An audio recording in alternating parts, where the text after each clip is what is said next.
What up, cappers, gamblers, punters, hustlers, low baggers? Happy Thursday, October 21st to all of you. Thank you for watching Betting with the Bag right here on Pub Sports Radio. What a glorious Thursday of sports that is awaiting our breakdowns. God, this is beautiful. The best Thursday card in almost 2 years. 5 sports on the show today. We start with MLB. Then we bring on Dutch Boy Fresh and break down the 3 NBA games. He sticks around for Thursday Night Football. Then we get into the 4 NCAA football games. And then we attack this NHL card. 2-2 last night in NBA. Disappointing. Got cute. Timberwolves first half, Spurs first half were so easy. And then I got cute with the Magic first quarter team total under and the Jazz first quarter team total over.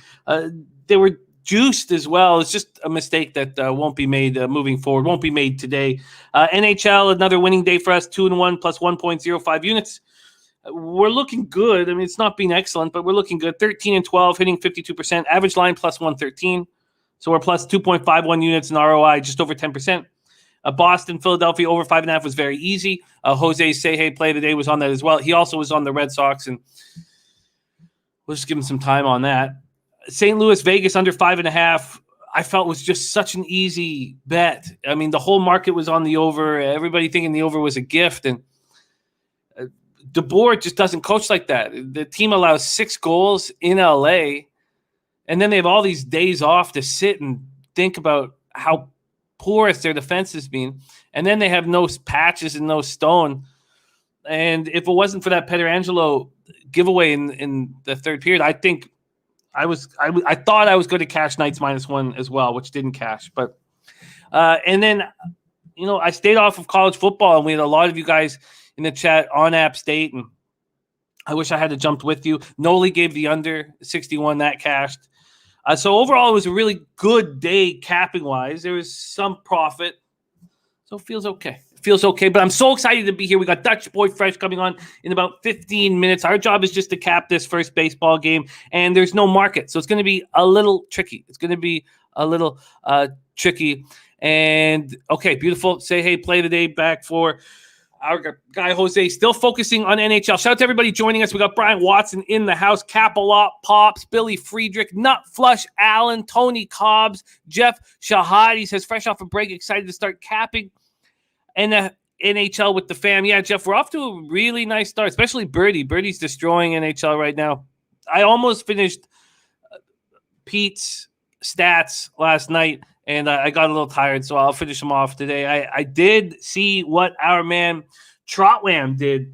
Trotwam in his first day of the season here on the show, and he'll be on every Wednesday. He'll be joining us. Trotwam had a great day. He went 3-1 plus 2.4 units, average line plus 110. He lost on the Celtics plus 112 in double overtime, that close to sweeping the board. Cash Grizzlies first half -4, cash Timberwolves first half -3.5, and Nuggets first quarter money line at plus 140. What a thing of beauty for Trotwam. Dan Kelly coming in first quarter, Golden State Warriors -1. God, that sounds like a sharp look. I'm going to copy and paste that right now. God, doesn't that sound like a sharp look? I love that we have the opportunity of capping with Dan Kelly day in and day out of the NBA season. I'm going to pop that in here. That is the 10 p.m. game, Clippers, Warriors, Dan Kelly on the board. There's Mike M in the house. Big pimp slap cash. Keep an eye on Mike M. He's just eating. There's Bobby Boucher ready to get to work. Diehard MMA podcast ready to go. Says the Knights made me throw up a bit. Yeah, I mean the Pietrangelo giveaway was, they played the way I expected them to play, and I thought we were going to take care of business there. But still, because that under 5.5 was plus money, it was slightly profitable in NHL, just on that game. But we did catch the over 5.5 to make it legitimately profitable. There's Fight Brand B says easy money, Bulls -5 and Pacers game over. Yes, and God, did Ball ever look spectacular last night? Jesus. There's Cab ready to get to work. Nutflush on says, do yourself a favor if you're betting NFL tonight. Do a little research on Brown's backup quarterback. Let's just say he will have lots of knowledge in this spot. Yes, Case Keenum. Case Keenum, 33-year-old Case Keenum. That's not what we want to see. There's Dick Schnizzle says, big day ahead of us. There's Nuke Worker coming to us live from Darlington Nuclear. And Bobby saying, easy Memphis win. Brooks is just an addition to an already good and scrappy team. Didn't scare me that he was out. You're absolutely right, Bobby. I thank God I stayed off the Cavs, because even the Cavs moved from 7.5 to 7, and I was like, did I make a mistake not being on them? But I hear you. Arthur Mead Jr. ready to get to work. There is Slatsy ready to go. Ixnizzle says, no work today. I'm going to the Browns game. Going to crack a cold one and enjoy the show. Can't drink all day unless you start in the morning, says Ixnizzle. There you go. Danny Lopez ready to go. Yvonne Polo, Cast Wiz, Knicks and Bulls. Nice job. Serious business. Rem Most ready to get to work. 81 shots, 2 shaky goalies, and couldn't get... I don't know if we can count Binnington and Lane. I think the mistake that the market made in that game was judging the first couple games of the season and thinking that that's what these teams are. So I think that was a huge mistake that we should take advantage of when we cap NHL right now, because that's the one sport where I have no problem going against the market move. At all. There's Dennis Trusty. Had a great time capping horses with him last night on Razor Sharp Pick Show. All right, we got a lot of work to do. Top set 3-0 in live NBA action. Nut Flush Allen says, waiting for some wind reports. Yeah, we're going to talk about all of that. Nuke Worker says, who are the running backs for the Browns tonight? We will go over that as well. Williams Wrestling, Lucky Power, Henry Dice. What a great, great, great group. Okay, cash action bets. ZZ Dina coming to us live from Malaysia. Thank you for joining us. Sammy Comer coming off a great day. I love it. Okay, let's get to work. There's Mark Schillingberg. Thank you guys all so much. Brian Watson Turner's done for the season. Ulysses Hayes, great hockey capper as well. Thank you for joining us, Ulysses. Okay, let's get to work. Oh, and Eric Rosa says Keenum rush over. I don't know what they would set the number at. He can be mobile, and he's going to be likely running for his life. Brian Watson, our Oilers team, total over. That line is shocking to me, that I could get a minus 122 on the Oilers. Just absolutely shocking. I'm not sure if that's still there. That was there last night. I did lock in 4 bets last night in NHL. Those are but I'm already on the Broncos plus 3.5. But let's get to work. Thank you guys so much for joining us. Let's go. We start with the NLCS Game 5. Atlanta Braves, 88-73, 46-35 on the road at LA Dodgers, 106-56, 58-23 at home. Dodger Stadium in Los Angeles, California. The Braves up 3-1. And no Justin Turner. No Max Muncy. Looks like these guys are done. Dan Kelly said Caps had that covered till bullshit points late by Memphis really late. It was tight. Cheshire Cat says the NHL Oilers money line was minus 190 last night. It was minus 180 when I bet it, and I got minus 122 on the minus 1, and it did go down to minus 179. It had actually moved to minus 179 at Pinnacle. It moved 1 cent when I made it. It's still there. It's still minus 180 across the board. Pinnacle has not moved it. I don't know if that's changed. So I've never seen a minus 190 myself. I'll check Bet365 Cheshire, but I imagine that it should be over minus 2. I bet you it'll be minus 210 by puck drop. Let's just see here very quickly. We have, it's minus 210 now. There you go. 30-cent move. Already beat a 30-cent move. It pays to get in at night the day before games. Wow. 30-cent move. Okay. Let's go. Great to have you, Ulysses. And there's Who Bangin' Sports Talk. And again, Wham Bam getting off the year in spectacular fashion. Plus 2.4 units. A great start to the year. And he's a great capper and great guy. Okay, let's go. Dodger Stadium, Los Angeles, California. Let's start with the cash and the market. And Dutchie will be joining us in about 10 minutes, so we don't need to rush. And it's going to be tough with no idea what the hell's going on. So there'll be no odds anywhere. They say that there's 2,181 tickets in, but I don't know what books are accepting tickets in this spot. Noli knows says first 5 under today. Noli, do we know who's pitching for the Dodgers? Because RotoWire says that Price is going to be the primary, but Price isn't on this roster. Nuke Worker says Dodgers minus 143 at Pinnacle. Thank you, Nuke. That's great. So I'd just really, really like to know what the hell is going on with the Dodgers pitching staff. What we can talk about right now is Max Fried, and he's been so good.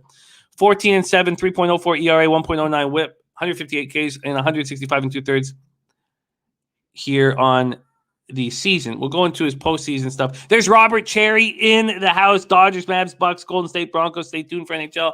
Robert Cherry turned 40 years old yesterday. So please give our guy Robert Cherry, star of the Pamper Pop play of the day, who cares so much about just us cashing and beating the books. Selfless capper, great guy, and turned 40 years old yesterday. And we didn't get a chance to wish him a happy birthday. I didn't realize it was his birthday till after the show. So happy birthday, Robert Cherry, my guy. All right.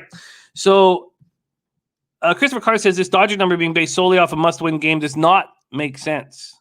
Does not make sense. There's CT Bays ready to get to work. Puzzler saying Nabel should pitch the first inning for the Dodgers. Eric Rosa says, I don't want to bet any unders in these MLB games. Bats can get too hot on any team. All right, so let's talk about the postseason for Fried. Overall, his career postseason numbers aren't excellent.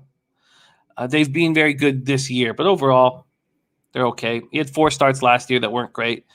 He's 1-1, 4.35 ERA, 1.26 WHIP, 44 Ks, 41 innings, 10 walks. But he's been excellent for a long time now. He's just been on and cashing. We have 2 postseason performances that he's had so far in the playoffs. October 9th, Game 2 at Milwaukee, 6 innings, 3 hits, no earned runs, no walks, 9 Ks, and a 3-0 win. On October 16th, Game 1, 6 innings, 8 hits, 2 earned runs, 1 homer, no walks, 5 Ks, and a 3-2 win. That was Game 1 against the Dodgers, and he looked very good. And his splits are fine. No worry. They're there. 7-3, 2.94 ERA, 2.19 opponents batting average at home. 7-4, 3.14 ERA, 2.35 opponents batting average. I think there's enough stats now to stop using September and October stats, although it's important for us to know them. But we should focus on postseason stats.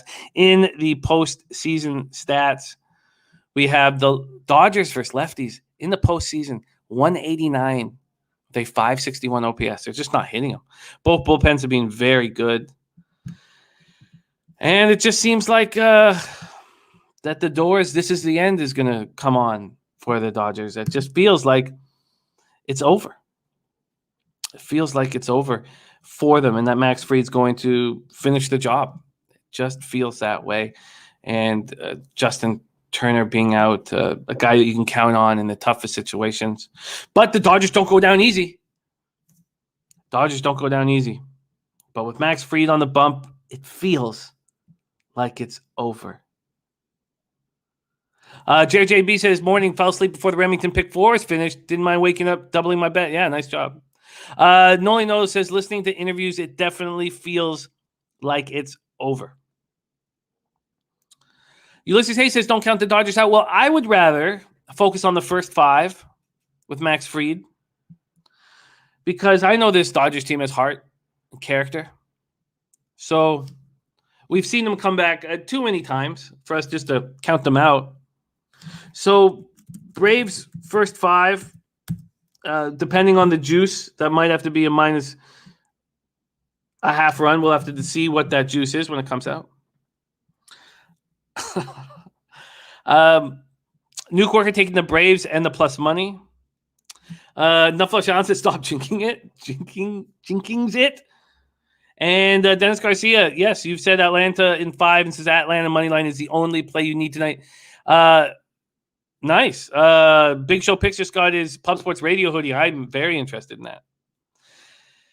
Nuffalo Sean says you're getting me overexcited. Noli Knows says I typically take bets over 1.5 bases in elimination games. CT Bay says Braves do not want to see Scherzer and Buehler even at home. They'd be wise to win it tonight. Tyrone Coleman in the house and a whole bunch of NHL action for Robert Cherry. I'm going to copy and paste that. We'll go over that when we have our NFL breakdown. NHL breakdown. So let me just there's a lot of notes today. I also have all of Peter Loshak's action. I did tweet out what Peter Loshak is on today. Williams Wrestling says, time to finish the Dodgers. Braves left them off the hook last year. Time for that Tyson Fury knockout blow. So I've been kind of staying off of these MLB games lately. I'm 5-3 in the playoffs. My record hasn't changed in a long time. I haven't made a bet since the first Chris Sale, Framber Valdez start. But I think the Braves' first 5 is just, and I do not think the Braves are going to be squeezing the bats too tight. If the Dodgers win this game and it goes back to Atlanta 3-2, that's different. Then I think maybe the Braves will be squeezing their bats too tight. But here they should be loosey-goose. Brian Watson says, I hope the Dodgers gone, but don't want to listen to Tomahawk Chop song. Okay, all right. Von Polo, did you see my NBA picks last night? I just hear from the show. It was a very busy day because I was also trying to prep for horses. But I saw here that you cash. So I love seeing that, Von Polo. And the Pamper Pot play of the day is in Broncos money line for Robert Cherry. And a lot of us got in early with the Bronx. And didn't get the 4, but the 3.5 does feel pretty good here in this spot. Both injured quarterbacks. We're going to have our Dutch boy Fresh on to break this down. So Dan Kelly said, I just got on Browns. Team total over 20.5. Wills is playing. And he says, never tell me when I'm on the Browns. And Nolino says that's the first Braves postseason win in Dodger Stadium in 8 games. Wow. And Johnny K liking the Browns too. Okay, so we will break all of that down. Let's just hold off because that's coming here shortly. First, we're going to break down this NBA card, and we have the perfect man to do it with. Just copy and paste all that. Everything's set up. And Miami Chuck says Miami Heat +3. PJ Tucker has this game circled on his calendar. Heat get revenge for sweep in the playoffs. Pop that here from Miami. Chuck in the house. Lock that in. All right. It is time to move on to NBA. Coming off a 2-2 day.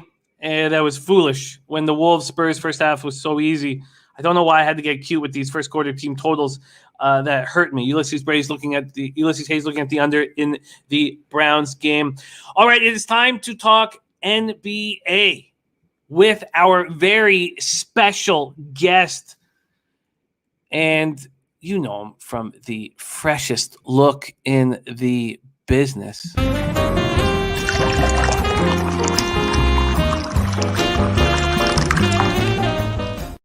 Please welcome to the show, Dutch Boy Fresh in the house. Dutchy, what's happening, my man? How are you?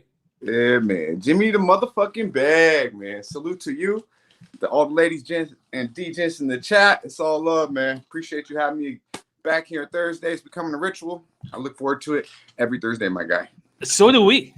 And you guys heard it here. Dutchy is going to be on our show every Thursday moving forward, and I like it. Eric Rosa says, looks like Dutch killed the props yesterday. Dutch getting a love. And there's Razor Sharp picks in the house. Haven't had a losing day in 6 straight days. Let's make it a week tonight. I love it, Razor, and thank you for having me on the show.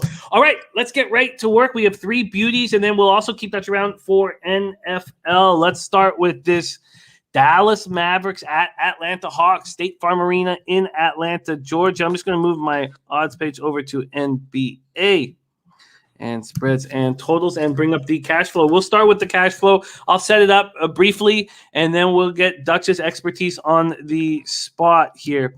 We've had a 2.5-point spread for a while now. So we're sitting with Atlanta as 2.5-point favorites. This total hasn't moved either. This total at 225.5 has been sitting there. I wonder if Pinnacle's done anything. No, nothing. So no movement there. So 2.5 and 225.5. Let's go over to the cash flow in this spot. We have 7,704 tickets in. 61% of the tickets on the Hawks. 63% of cash on the Hawks. Then you have 28% of tickets on the under and 98% of cash on the under. And the unders seem to be the sharp bet on all 3 of those games. All right. Doncic Drafted number 3 overall by Atlanta, as we all know, in 2018. Traded moments later to Dallas for Trae Young and another future number 1 that turned out to be number 1 or first round pick, I should say, turned out to be Cam Reddish. So these guys have been, compared to each other throughout their whole career. And Luka had the advantage throughout his career and still has probably the advantage, except the Hawks went on a run last year in the playoffs driven by Trae Young, and the whole world took notice. Doncic, 27.7 points per game, 8 boards, 8.6 assists last season. Excellent. Dallas went 42-30, won the Southwest Division for the first time since 2010, earned the number 5 seed in the Western Conference, lost a 7-game series to the Clippers in the first round. It was excellent. Now they have Jason Kidd running the show Carlisle off to Indiana. Moving over to Trae Young, average 20, and they're healthy group. And there's lots to talk about what Jason Kidd wants to do, and we'll break that down with Dutchie. Young averaged 25.3 points, 9.4 assists, 3.9 boards. Atlanta 41-31, but everything changed when Nate McMillan took over on March 1st. 27-11, the most wins, highest winning percentage in the Eastern Conference during that stretch. 23-6 in their final 29 home games, including the playoffs. Contract extensions to ensure that Young and Collins and Capella and Herter will stay together.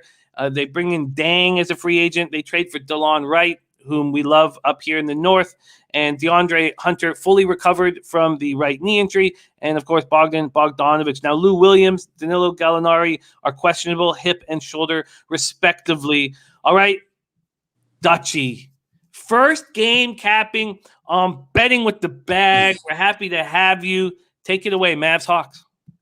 Yeah, man. First of all, Jim, there's really no comparison when it comes to Luka Doncic and Trae Young, bro. Really, come on now. Luka is the fucking man. I mean, I get Trae Young. He had a great postseason, and he did take the next step last year. But when it comes to them two, Luka's leaps and bounds better than Trae fucking Young. Yeah, that's right, Ski. You heard me.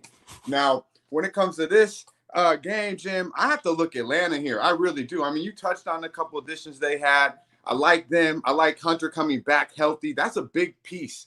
Defensively, offensively, he's a big piece in that team. Solid player. Really a nice addition to have back in that lineup. With you mentioned, I like to have Gallo out there to have the points off the bench. Lou, but really what it comes back to is they found their stride last year under Nate McMillan, and now they got the same team coming back. I just look at it as when I look at the other side of Atlanta, Dallas, Luka Doncic is probably my favorite player. He's probably overtaking Dame Dollard, in my opinion, right now. I really like this guy, but I don't see the additions they made around him. Yes, they brought in Reggie Bullock. They lost Josh Richardson. Probably took a step back on the defensive end there. They didn't take any upgrades in the front court. They're still relying on KP, Powell, Finley Smith. These are the guys that they continues to rely on, and they haven't got the job done. And now they take out, one of the better coaches that me and you, I think we both agree on, that we've seen in quite some time. Rick Carlisle maybe lost a little bit, but still one of the better coaches in the league. You get him out and bring in pretty much a fucking rookie. I know Jason Kidd had one quick stint, but he even said he didn't know what the fuck he was doing being a coach.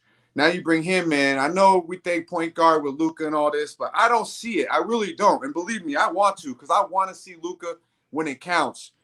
But to be honest with you, I think Atlanta is just simply a better team. This is a good number here, I believe, at home. I haven't locked it in yet, Jim, but I might make it official here. Is 2.5 still the best number that we can see? I have a good amount of props on this game I like actually as well. So that's why I'm a little hesitant. And I am a Luka the guy. I don't have nothing against Atlanta. I think they're a really good team. And I think they're real deep and they're well coached. So I personally think 2.5, 3 points is easy money in this game. Well, I will be, as you know, we love here as part of the show, be tracking your action. So whatever you want to add for official plays, by all means, if you want to go heavy on the props, sides, whatever you want to do, it's something I really enjoy as you destroy NBA. So and the Hawks, not to cut you off, Jim, but the Hawks have been really good at home as well against the spread. 18-4 ATS their last 22 at home, pretty much since the Nate took over the boys. And then on the other side, the Mavs are 2-6 in their last 8 in Atlanta. So, team-wise, roster-wise, coach-wise, the only thing that scares me is Luka getting fucking crazy hot. You know what I mean? To be honest with you, I think Atlanta, this is a clean, easy win for Atlanta. Should be. So do you open your card here on the show on the Hawks minus 2.5? Let's make it official, Jim. This is going to be the game I have fucking almost 4 or 5 plays on, to be honest with you.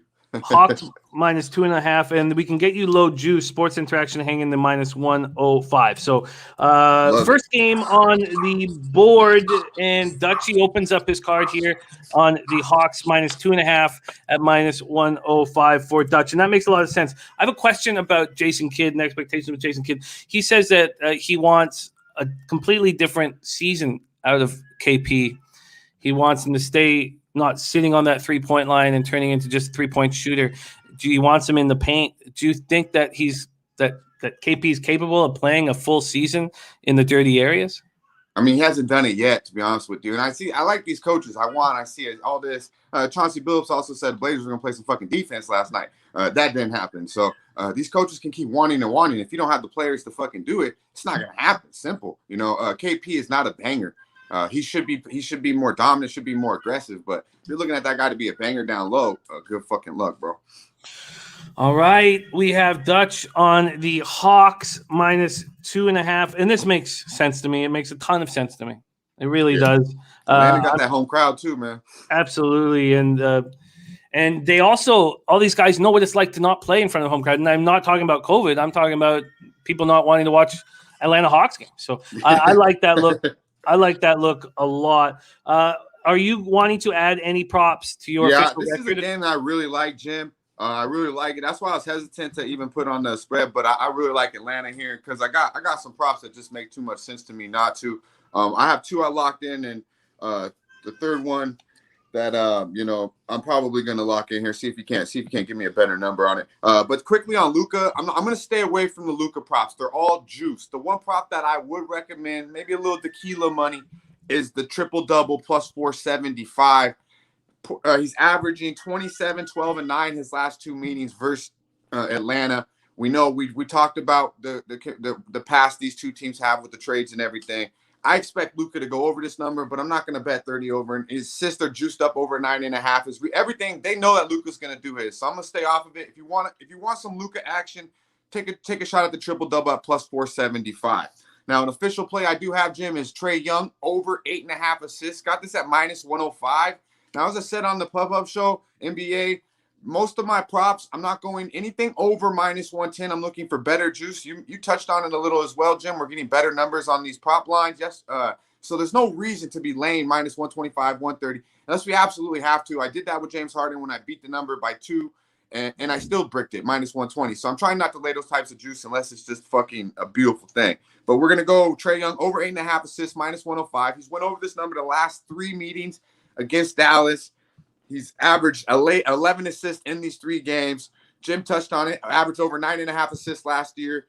He runs the show. He has the ball in his hand. He's actually not as selfish as I thought he was. He can easily get double-digit assists. I look for 8.5 to be easy money, Jim. Over 8.5 Trae Young assists. By the way, FanDuel is hanging a minus 2 for the Hawks. So let's give you that minus 2. Well, actually, let me just see if the juice is higher on this quickly here. It is. It's minus 114. Would you rather have the 2.5 and minus 105? Nah, they're going to win this game by 5+. So minus 2.5, minus 105. Keep the juice down. Okay, I like it. Trae Young over 8.5 assists at minus 105. I think that makes a ton of sense. He's going to want everybody to be involved here right off the hop if this team is going to have a huge run through the East. What's next, Dutchie? All right, so now the second look I have locked in prop-wise, I got one more that I really appealing to me, but this one I really like, Jim. Got a good number on it, too. It's John Collins, JC. Man's going to definitely get a highlight reel for us, 1 or 2, over 15.5 points. I got this at even money. Now, the last 4 meetings he's touched Dallas. Dallas has nothing for this guy. You want to talk about banging, athletic? They have nothing for this guy. He's averaging 32 and 12 his last 4 games he's played against Dallas. This is going to be easy money. 16 for 21 from the field, 13 from 18. These are the type of numbers he has against this team. He does whatever he wants. Be aggressive, John. Hit a couple jumpers. Feel yourself, and just attack the hole. 15.5 points for John Collins. Going to be easy money, Jim, and that's even money. Over 15.5 points at plus 100. Trae Young over 8.5 assists at minus 105, and he's on the Hawks minus 2.5. This all makes absolute sense to me. Great looks. Those are what you're making official. Was there anything else before we move on to the next game that you were looking at very closely? Just one more. Follow me on Twitter by 1 o'clock, by 4 o'clock Eastern time. I might already have this on my board, on my card, excuse me. But I really like the Tim Hardaway Jr. We know he's been a big piece. He's probably literally the second best scorer on this team. Everybody wants to say KP, but it's Luka and really Tim Hardaway when Luka's not doing his thing. I look for him to continue what he's done against Atlanta. He's averaging 23.5 points his last 3 versus Atlanta, consistently scoring on an efficient level. Look for Tim Hardaway Jr. to attack. I do not like the backcourt defensively for Atlanta. So I especially look for Tim Hardaway. He might even have Trae Young guarding him half the fucking time. So that, to me, is a green light over 16.5 points. This one was minus 110. So that's why I'm a little hesitant, Jim. But I definitely see Tim Hardaway getting 20 points. Not official yet, though, my guy. I love it. And again, watch our man Dutch Boy Fresh starring on our NBA Pub Hub at 4 p.m. Eastern here on Pub Sports Radio. All right, that is Dallas Mavericks at Atlanta Hawks. Dutch is on the Hawks minus 2.5 and minus 105. I'm going to run with him on that. Then he's on Trae Young over 8.5 assists and John Collins over 15.5 points at plus 100. We move on 8 p.m. Eastern. Miami Heat at home to the Milwaukee Bucks. We've already heard that Dan Kelly is on the Heat money line. Miami Chuck says Miami Heat at plus 3. Says PJ Tucker has this game circled on his calendar. He'd get revenge for sweeping the playoffs. Also, we had a look here that I just want to give a shout out and thank. This is just a big part of what we do here is sharing angles, sharing looks. So shout out to Epic Cappers. So he gave out 3 single bets in the Europa League. Rapid Vienna and Wine is a pick'em. So he's got there, and then so that's a 3-unit spot for him. And then he's got Eintracht Frankfurt on the money line, and the Rangers minus 1 there. So those are some looks there in the Europa League from Epic Cappers. Thank you for sharing that. I don't know, Jose, if you could pop that up on the channel for us. All right, let's move on to FTX Arena in Miami, Florida. This is going to be an absolute beauty. Let's take a look and see what we are dealing with right now. We have the Bucks opening up as 2.5-point favorites, and that's changing rapidly. Minus 2s, and now a first minus 1.5 is on the board. From a totals perspective, we have this game sitting at 224.5. There are 224s on the board. Let's take a look at where the cash lies in this spot. 6,632 tickets in. 79% of tickets are on the Bucks, but just 52% of cash on the Bucks. So the spread moving towards the Heat. Big bets coming in on the Heat. And like the other game, but not as drastic. 39% of tickets are on the under. 74% of cash on the under.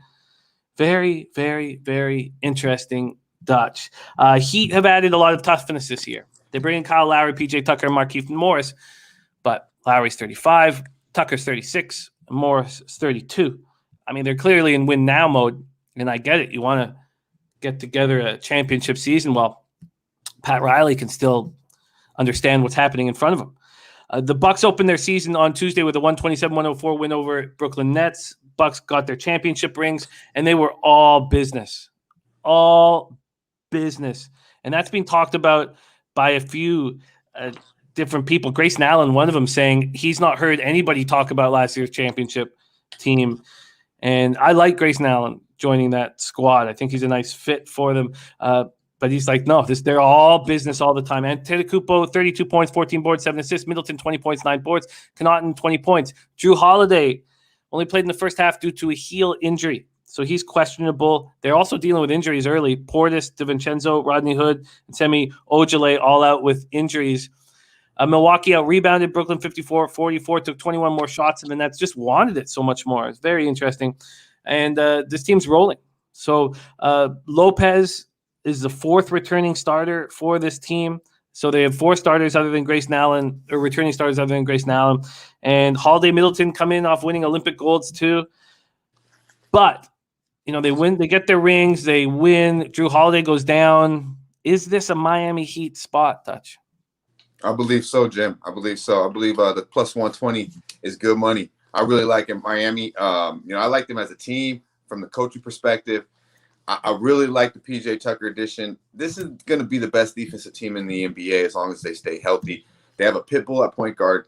They have a leader who's unselfish at Jimmy Butler, who leads from a defensive perspective, and then they got Big Bam in there can take that next step. And we already know what PJ Tucker can bring. They're gonna be chippy, man, real chippy. I like this look a lot here, and the numbers aren't gonna back it up. You know, Milwaukee has pretty much handled Miami. I believe they're 5-0 in their last 5. You know, but when I look at this game, it's got a lot to do last night. When I kind of looked and continuously looked at the Denver Nuggets at +6.5 against Phoenix last night. Phoenix punked their ass in the playoffs. These guys remember that shit, man. Miami got ran over by Milwaukee last week, and that shit's definitely lingering around in their mind. I can believe that. And I think that, Grayson Allen, I guess I'll say his name too, because everybody's fucking saying his name. I heard that guy's name more in the last 3 days than I heard since fucking Duke days, since he was kneeing people and shit, doing all that cheap shit. But I guess, hey, he had a solid game. I didn't think he's that good of a pickup. I actually like the Rodney Hood pickup a lot more. He's out. Portis is out. You touched on the injuries. I don't like their bench at all, Jim. They had 20 points for Pat Collington, who had an outstanding game. I like that kid. And this dude, Nora, shout out to our guy Billy Briz, touched on him a little bit. He had 35 points off the bench, man. You gonna tell me that's gonna happen again? I don't like this bench at all. I don't think they get 35 from these two cats. They had, I believe, 9 from the rest of them. I can't name anybody else really on their bench. I think Holiday is gonna be hobbled. I think they're gonna be a little fat and sassy. I know, okay, all they do, nobody talks about nothing. Okay, sounds good, but you just put it on Brooklyn at home. You got your fat ass rings. Now you're going to South Beach. Come on, man. This is one of 82 for them. And this is a big game for Miami. I look for them to handle them easy at home. Now, it will be a game, I expect. I expect Milwaukee definitely to hang around first half. They're definitely a first-half team. I think that'll carry over this year. But when it counts, I think we'll see Miami pull away. I really like the addition of PJ from a defensive perspective. He doesn't have to shoot. Make sure Kyle Lowry is running the show, or Jimmy Butler has the ball. Now, big step here, Jim, is going to be Tyler Hero. We need somewhat a bubble hero. We can't have last year. He's got to come off. He's got to be the 6th man of the year. He's got to get about 18 points a game and shoot consistently. You know, not that streaky. You're too good of a shooter to be so streaky. They need Oladipo back, but I believe for tonight they'll be deep enough. They'll run their 8 guys heavy tonight, and they'll get this win against Milwaukee. I like Miami money line, my man. And I do like, my bad, real quick. I do like Giannis over the rebounds. He's averaged 15 his last 4 meetings, but it's juiced up there, Jim. It was like -125 over 12.5. That was the only really prop I could see, like easy money, was the Giannis rebounds. But I don't know if I'm going to touch that with the juice and how high it is. Great breakdown. I love it. Dennis Garcia says, I like everything I'm hearing from Dutch. By the way, that was Dennis Garcia on the Heat money line, not Dan Kelly. Dan Kelly says, I'd wait till halftime or live betting if I were to bet Miami tonight. There's Trotwam in the house. Trotwam coming off a plus 2.4 unit season debut here on the show last night. Yeah, so FanDuel has taken this off the board. Interestingly enough. I wonder what's up there. Bet365 hasn't, so they got plus 2.5. And plus, probably Holiday out. I wouldn't be surprised if he sits. Yeah, I think that's got to be the expectation. Let's see if I can get him better than plus 120. You want money line? Yeah, I don't need those points, man. Milwaukee ain't gonna win a close game. Wow, Bet365 is giving by far the best number here. Oh, it just moved. Okay, so it just moved to plus 115. Was it plus 125 before? It was plus 120, but that's still plus 115. And Bobby Tavares saying Holiday is out, which is what we expect. Yeah, so that's a big piece. You know, I'm a big Holiday guy. You losing him, I'm telling you, man, these guys, they're losing guys. You look down on their bench, they don't got too many guys to put in there right now, to be honest with you. Heat plus 115 for Dutch Boy Fresh. Okay. You were talking about looking at Hero, not wanting to make it official as of this point, but looking at Hero points total and having a big season after a terrible season where everything kind of got in his head how great he is. And then, Duncan Robinson becoming such a big piece and him not so much. Is there any prop that you want to make official, or you're going to stay off him, or is there anything that you're looking at? They're all pretty juiced. I like Duncan Robinson. I think it's pretty low, but it was at like minus 140 when I was looking at it this morning and late last night. More props have came out, Jim. I was going real hard on it last night. I would look either Duncan Robinson, Tyler Hero, and then if you can get a good number on Giannis with them rebounds, I mean, he's proven that he gets 15 every time he shows up against Miami. And one of the problems I'm going to have this year is that I love NBA Top Shots. Like, I just feel like I'm a child again, and and I've got a bunch of Grayson Allen cards, and I got the top 500 Grayson Allen cards. So when he moved over to the Bucks, and I could see the value of my cards going up, I was just like a little kid. So that's my fault, and that will happen often this year. Yeah, Bobano and all them cats, they love Grayson Allen too. I don't love Grayson Allen, but I love NBA Top Shots, man. Yeah. Fuck, I just feel I'm 10 years old again. Every day I'm on it. All right, let's keep rolling right now. Heat plus 115 for our Dutch boy fresh. There's Birdie in the house. Great to see you, Birdie. Libra, baby. Michael O'Brien says Dutch took Knicks last night too. I love this guy. Billy Friedrich says Grayson Allen equals Ted Cruz Jr.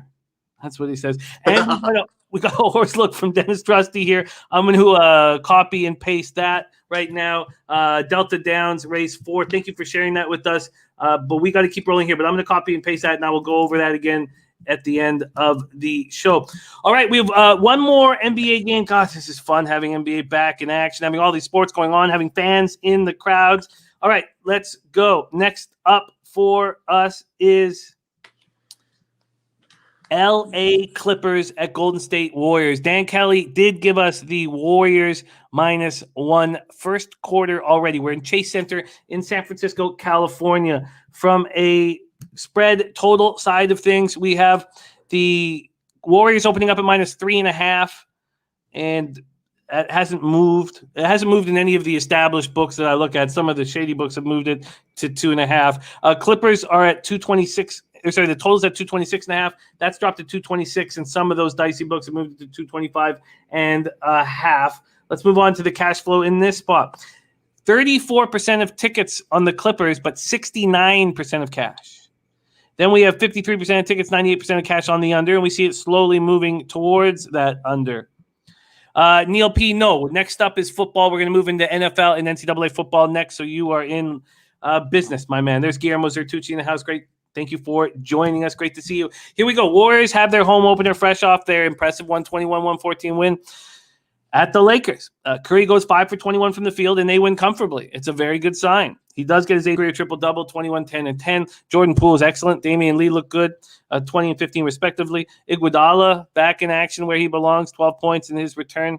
And Belicha, look, we knew what he did over in Europe. He was an absolute sharpshooter, and we didn't really see that. We saw it, little bits of it in his NBA career, but 6 of 7, 15 points off the bench, and looked very good. Team high 11 boards. He was also a strange stat. First player to record a double-double in his Warriors debut as a reserve since Sam Williams in 1981. Golden State's bench destroyed the Lakers bench 55-29. Clippers come in without Kawhi. We don't know when he's coming back, if he's coming back. We know that he likes to handle returning from injuries as a, what do you want to call it? A made-for-TV movie, a soap opera? I don't know what you want to call it. So he's going to come back slowly and piss people off. They returned most of the roster that went to the Western Conference Finals last year, except for Patrick Beverley. Batum, personal, will not play in this game. Patrick says the Warriors are hungry. Dutch boy fresh. Final game on the NBA card. Clippers, Warriors. Take it away. Yeah, this game, Jim, I could only look Warriors. I mean, I got to see what the Clippers are going to really bring. I really liked what I seen from the Warriors against the LA week 1. And really in the preseason, they're very unselfish team. I think Steve Kerr's got everybody bought in. You touched a little bit on Curry. You know, he did have a triple-double, didn't shoot very well from the field, 21 points. I mean, Draymond had 6 points. I believe he had eight rebounds and some assists. They didn't have great games, and they still win in LA. You mentioned Bajichi, however the hell you say his number 8. Looks solid, man. Got a nice stroke, rebounded big. Iggy, I don't know, man. This guy's like fucking just doesn't get old, man.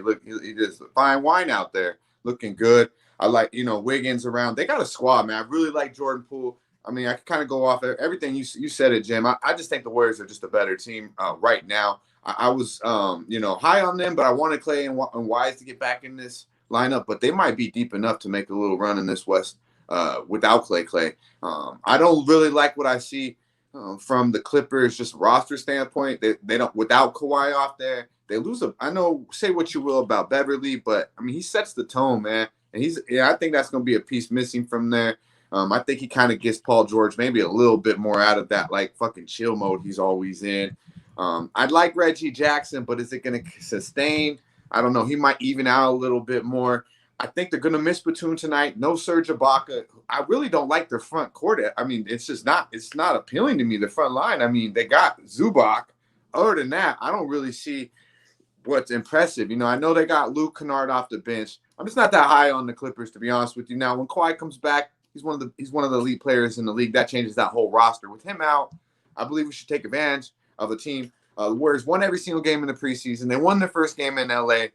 They're playing basketball right now. They look like they're almost damn near midseason form to where they're playing. Without Curry even fucking getting 30 points, they still beat the Lakers in LA. That's very impressive to me. You touched on that bench, Jim. 55 points from the bench. And it wasn't like no one had 30. Everybody's getting 15, 12, 10, 8, 9. Like, they're sharing the ball.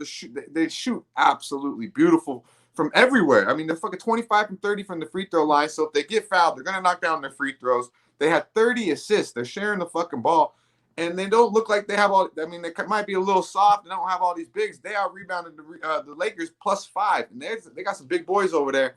So I just think they're well coached. They got one of the better players in the league in Steph Curry. You can give me at home -3.5. I have to take the Warriors here, Jim. They're 7-0 ATS in the last 7 games overall.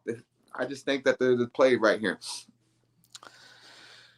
Very, very, very interesting spot. So Warriors -3. We will line shop, or -3.5. We will line shop for Dutchy here in a second. While I'm line shopping, I'd like to close with this question. A lot of the cappers looking at the over here. James Tejada looking at the over 22-26.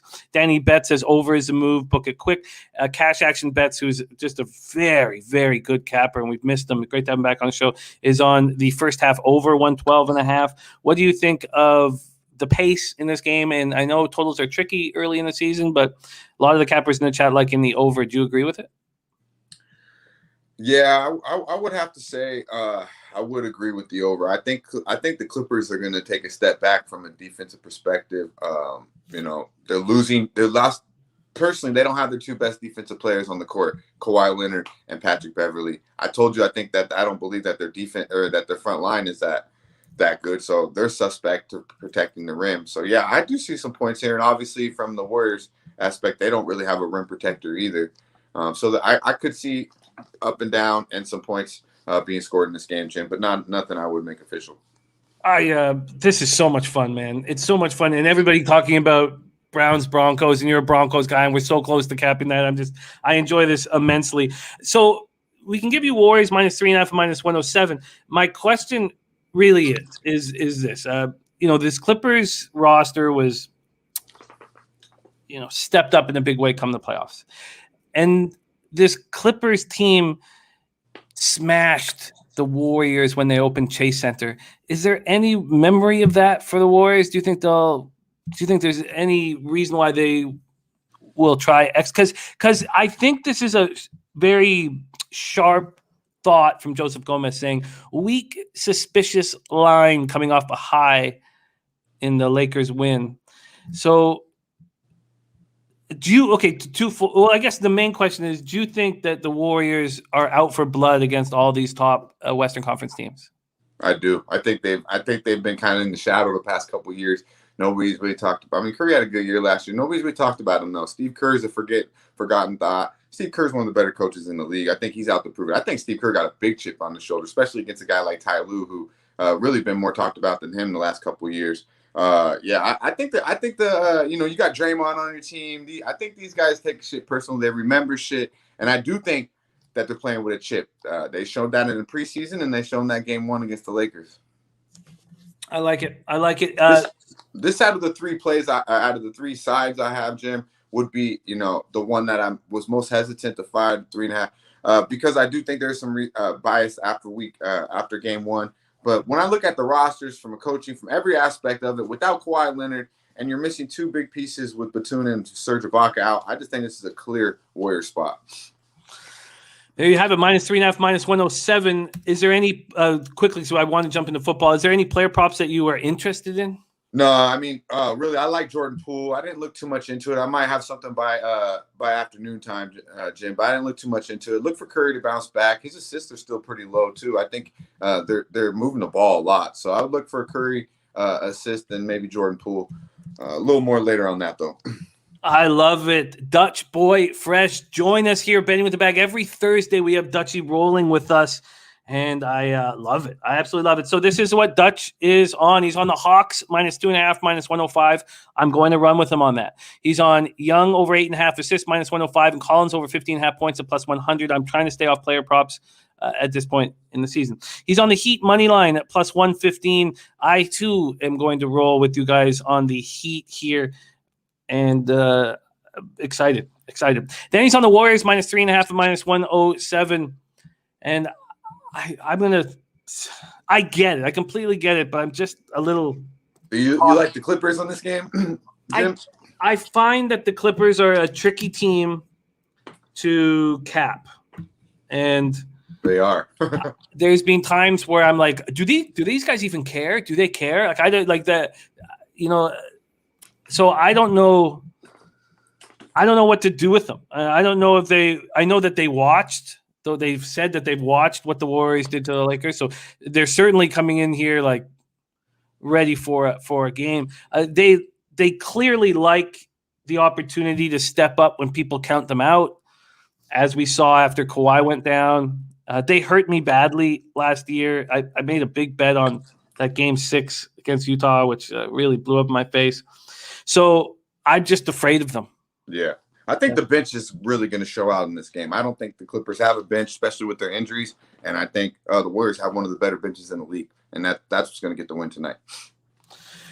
Great breakdowns. Eric Thomas, we're going to close with NHL. So this is our schedule right now. We have done MLB. We just finished NBA. We're moving on to NFL, then NCAA football, then NHL. Let's move on to NFL right now. And this is wild. This is wild. So many moving parts, so many injuries. I'm already on the Broncos +3.5, but some very interesting things brought up by the chat right now. So let's go over all of it. So I'm going to start with the market, the cash, the weather. Then I'd like to go over some things the chat are saying. Then I'd like to briefly talk about the important spots here for me. And then we'll let Dutch put a bow on it and tell us how he's moving on Thursday night football. So let's move over to NFL here with sides and totals. Cleveland opening up as 4.5-point favorites. That's at 2 or 1.5. And that surprised me a little bit. And it also is sort of telling me that the Browns could still be live here. Whereas I thought that wasn't going to be the case. I think it's a strong move going with Case Keenum here. And then this total opened up at 44 and is now at 41 and 40.5. First off, the weather has been something that we've been kind of arguing about. Some sites saying 20 miles per hour wind, some saying 12 and 10. And this is sort of what's happening. The wind is not strong right now, but it looks like it's going to pick up. And by 5 o'clock, it's going to be the worst of it. 20 mile per hour and showers. It's still going to be windy by the start of the game, but it will get slightly less windy as the game goes on, and there'll be no rain, it says, for the game. And I'll check that out at a couple different sites, but that's the idea right now with the wind. From a cash flow perspective, and this is tricky, and I don't think we should put too much into it because a lot of these tickets were bet when Baker was in, but 45% of the tickets, just 45% of the tickets on the Broncos, which surprises me, but 80% of the cash. I would have thought that with the injury and then the announcement of no Baker, that the public would be all over the Broncos. So I'm a little surprised by those splits, and that's 29,000 tickets in. Then we have 56% of tickets and 62% of cash on the over. And I find that very, very interesting. Ixnizzle says, and this is great, we got Ohio guys, we got Cleveland guys in the chat, like my man Ixnizzle says, the wind is so weird in that stadium, it swirls through certain points. Okay, so here's a couple things from the chat here that I thought was interesting. Danny Betts says Browns have one of the highest percentages in pass rush. Bridgewater likes to get hit, and he's banged up. He also says that, backup running backs for the Browns aren't bad. It's about the system. With Keenum playing, it will open up running game more. And he has other things. He says Keenum was with Stefanski in Minnesota and had a great year. That's why they got him. Baker's been hurt since week 2. That's all from Danny Betts.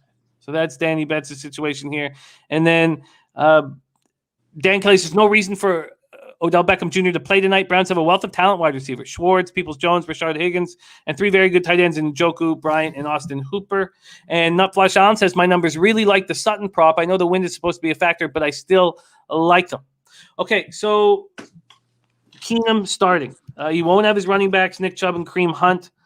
And we've heard that Jedrick Wills Jr. and Jack Conklin are going to be in, and that's so important. And then you have this Broncos team that's lost 3 straight, and this team is just rattled here. So they've lost 3 straight. They were down 31-10 going into the fourth quarter against the Rangers. They looked awful. Bridgewater's banged up, but it looks like he will play. We expected that on Tuesday night. Judy had a less than 50% chance, and as far as I know, won't be in the lineup. So they have no Judy, no Hamler, and no Okwe-Bunam. Those were 3 important pieces to the Broncos team, and we'll get the inside of all Broncos here. And this is the question that – so Von Miller has stated all these things about what a monster game he's going to have, and that's great. But they couldn't get pressure on Carr, and Chubb's not going to be back till after Week 9. And then the Broncos allowed the Raiders to become the first team since 1991, at least 1991, to have 7 pass plays for at least 25 yards. In their 3-game losing streak, they've been beaten – for 17 pass plays of 20 or more yards. And they have $40 million in 4 cornerbacks in Surtain, Darby, Fuller, and Callahan, $22 million to their starting safeties, and $70 million to their secondary, 36% of their payroll, $20 million more than any other team. And it looks awful. And then they lose Alexander Johnson to a torn pectoral muscle, inside linebacker. Same thing that's sideline Josie Jewell. This team is beaten up, and Baron Browning is in concussion protocol. So you have this Browns team that's lost 2 straight for the first time under Stefanski. You have a Broncos team that's lost 3 straight, and it's, dealing with the secondary that we thought was going to be the no-fly zone, and it's not. Then we have this Browns team who are going to need to get a lot out of running backs not named Chubb and Kareem Hunt. We'll go over them. Let's hand it over to our man, Dutch Boy Fresh. Dutchy, take it away, Thursday Night Football. Damn, Jimmy, that was some depressing ass shit, bro. I think I need a plane after all that Broncos talk. Holy shit, we suck. Man, no. Hey, man. But yeah, but hey, the Browns are beat the shit too right now. So I'll be actually Thursday night. I'll be watching this with Razor on with the Pony Boys tonight. Nice. So tune in, hopefully won't be too bad. But this is going to be an ugly-ass game. Believe that. It will be ugly, Jim. Now, the Broncos, you touched on it. I mean, we I don't know what the fuck we did on Sunday with the Raiders. We had 2 sacks against a guy who was on pace to be sacked the most in the NFL, and our 2 sacks came from the secondary. So our front 7 couldn't even fucking get Derek Carr. You mentioned the 25-plus yard plays, 7 of them. God damn. But we tend to bounce back when we fuck around like that. The Broncos are 5-0 to the under the last 5 after allowing 30-plus points. The under's 4 of the last 6 games has went under. Under's 5-2 the last 7 on the road for Denver. And now let's see here, 5-1 and 1 straight up in the last 6 in Cleveland. So Denver plays pretty well in Cleveland. 11-1 straight up in their last 12 in Cleveland. I can't not bet the Broncos, though, to be honest with you. I just can't with Teddy being banged up. He's hobbling like a motherfucker around there. Believe that. He'll play, but he's not going to be – he's probably about 70%. Now, obviously, you touched on the injuries. I mean, they're from offense to the defense, big at linebacker. We're missing Jules and Alexander now. Also, what I think about from the Browns' perspective is I know they got Keenum. I know they're missing Hunt and Chubb. OBJ's out. I don't know. I thought I seen something about Peoples-Jones, but either way, simply this is a short week, and what they're gonna do, Jim, is they're gonna run the ball and try to get the fuck out of here. They want that clock to keep running. I know they're gonna be on a 3rd string back. They're still gonna run the ball. Someone mentioned it in the chat. This is what Cleveland does. They're a running football team. They're gonna continuously run. They're gonna try to attack the weakness of the Denver, which actually isn't the secondary, even though we've been so fucking bad of late. But Vaughn, you touched on what Vaughn said, Jim, about, how he's going to have a big game and all this. And, he might. I expect him to show up a little bit. But what this does is it gives the other players on the team juice. Bonnie got a lot of juice in the locker room. When he speaks, they got to follow him. He is a leader. He had 3 sacks the first game. He's had a half sack since then. They did win the first 3, and I think we're getting a little bit more without Baker, without all these injuries for Cleveland. We're seeing more of like a Jets-Jacksonville Giants team, and I think Denver could take advantage of it. But simply what I believe is there'll be a lot of running the football, a lot of defense, and I believe that both quarterbacks will be laying on their fucking back damn near half the game, running for their life. I'm not mad at the Sutton prop that Mike Allen mentioned, Nufflesh Allen mentioned, but I'm not trusting anything with that offensive line that the Broncos have right now, and I believe that we'll be able to get to Case Keenum as well. Now, the last 3 games, the Broncos have averaged 6 fucking points in the first half, Jim. They don't score realistically in the first half. Now, the last 2 games for the Browns, they had 7 points in the first half against the Cardinals last week until that fucking Hail Mary. They literally had 7 points the whole fucking first half. And then against the Bears at home, they only had 10 points at half. So they haven't been very impressive with all their guys the last 2 games at home, especially in the first half. I like the under a lot in this game, Jim. I'm looking under first half, full game, and I really like the under team total for the Browns, under 20 minus 110. Those are my 3 looks on this game, and I have a prop for you, Jim. The prop, we're going back. We cashed on this, I believe it was week 3. We cashed on McManus, the field goal prop, over 1.5 field goals, even money. That's right. We're going special teams on that ass. There'll be a lot of kicking in this game.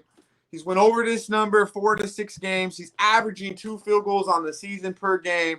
We're going over 1.5 field goals, even money. It's going to be an ugly motherfucking game. He'll probably have 3 or 4 field goals. Broncos win this game, Jim, but nothing's official because I do believe the Browns are live. But these unders are good money. Under first half, under full game, and team total under for the motherfucking Browns. The dookie-ass Browns. That's right, Danny boy. See, I feel like this total is too low with all the injuries on defense.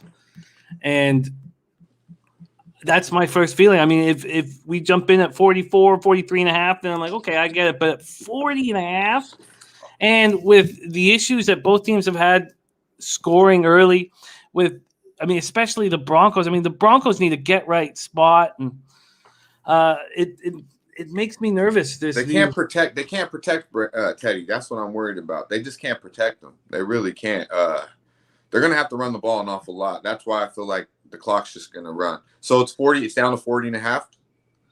No, I can still get you a 41. I can still get you a 41. Absolutely still get you a 41. I'll be shocked if either one of these teams hit 20 points, Jim. Well, let's get you locked in. So we can still get you a 20 and a half, but it's juiced. Let's see if FanDuel can help here. Yeah, it was minus 110, 20 and a half earlier. Let's hopefully it's still there.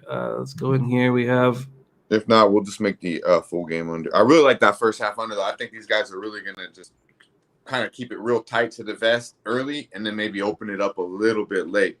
But see if they just can't run pretty much ABC plays to get this game over with. See, yeah, we can get you that first half 20 and a half, but at all these books, it's minus 120.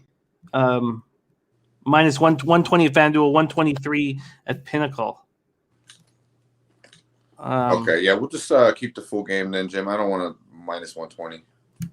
Yeah, it's just, and you don't want the 20, and I get that because that's a key number, 20 and 21. Yeah, I don't want that hooker. Okay, so 41 at minus 110, Will Hill, Sports Interaction. So we'll start there. Full game under 41 at minus 110. And I do not want to be on the other side of you, but I just feel like this is getting too low now. You know, I don't like betting unders either, Jim. Like, this shit is bad for my health. I got enough drama in my life. I don't need to be fucking sweating an under. But I don't see how either one of these teams can really move the ball consistently. I know both teams are beat up in defensively, but their studs are out there. And also, both of these defenses were fucking embarrassed last week. The Browns have been embarrassed 2 weeks in a row. The Broncos somewhat too, but really embarrassed last week. It's a bounce back spot for both defenses. Short week, a lot of running the ball. Keep that clock running. Let's get the fuck out of here. Yeah, I mean, you could. God, this is a fun one. Okay, well, let's get and also, Noli knows he endorses it, man. The guy making unders great again. I believe he likes the under in this game as well. You can get that team total under 20.5 at minus 116 at FanDuel. Let's see what Bet365 is offering you here. The team total under 20.5 at minus 115, so that's a little better. Yeah, I really like that look, so I'll lay the 115. Browns team total under 20.5 at minus 115. And McManus over 1.5 field goals at plus 100. That was such a good look on week one, but it got attacked. It was being bet. It was being hammered. And so I'm going to see what I can get it at. But by the time when it was right before kickoff, and I was like, oh, yeah, I forgot about it. It had moved all the way to minus 180. Wow. Because it was such an easy, smart look. Yeah. Okay, so I like it. So I'm on Broncos plus 3.5 at minus 120 right now, but I have interest in the over. Yeah, I would be all over those points if I could get it, but I missed the boat on that one. Dutch Boy Fresh, full game under 41 at minus 110. Browns team total under 20.5 at minus 115. McManus over 1.5 field goals at plus 100. And CT Bay saying Von Miller strip sack is happening with no Conklin. Well, we know that Wills is going to be back. I thought there was a chance that Conklin could be back as well. Let me just. Yeah, I thought there were two starting tackles were going to be out, but I guess one's going to be in. Let's see here. Updates. So just updates. They were expected to be out 4 days ago, but on the Browns wire right now, they say that just still questionable. Okay, still questionable. So we're still waiting on Landry. So Landry has until 4 p.m. today to be activated for the roster, but they still have depth at wide receiver. Okay, and Wills will return. Conklin will not. So that's official from James Palmer saying Jedrick Wills is expected to turn the lineup. Jack Conklin won't be able to go. And Von Miller rushes from the left side on the right tackle, which is exactly what CT Bays is talking about. There he goes. Yeah, right there. Okay, beautiful. Beautiful, great stuff from our Dutch Boy Fresh. Thank you so much for rolling with us. You can catch Dutch Boy Fresh here every Thursday. We just went over his NFL action. For those of you who've joined us late, he's on the Hawks minus 2.5, Trae Young over 8.5 assists, and Collins over 15.5 points. He's on the Heat money line at plus 115 and the Warriors minus 3.5. Ron Crawford in. Let me copy and paste that. Ron Crawford joining us. Dutchie, my man, thank you so much for rolling with us. Catch Dutchie today, 4 p.m. Eastern, starring in the NBA Pub Hub show, and follow him on Twitter. Just a completely selfless capper. Just everything that Dutchie does is the kind of capper that we want to hang out with and be friends with. So follow our man at Dutch Boy Fresh. He just wants to fill your pockets with cash, beat the books, and get lit up doing it. Yeah, man. Appreciate you, Jim. Y'all stay fresh. Much love.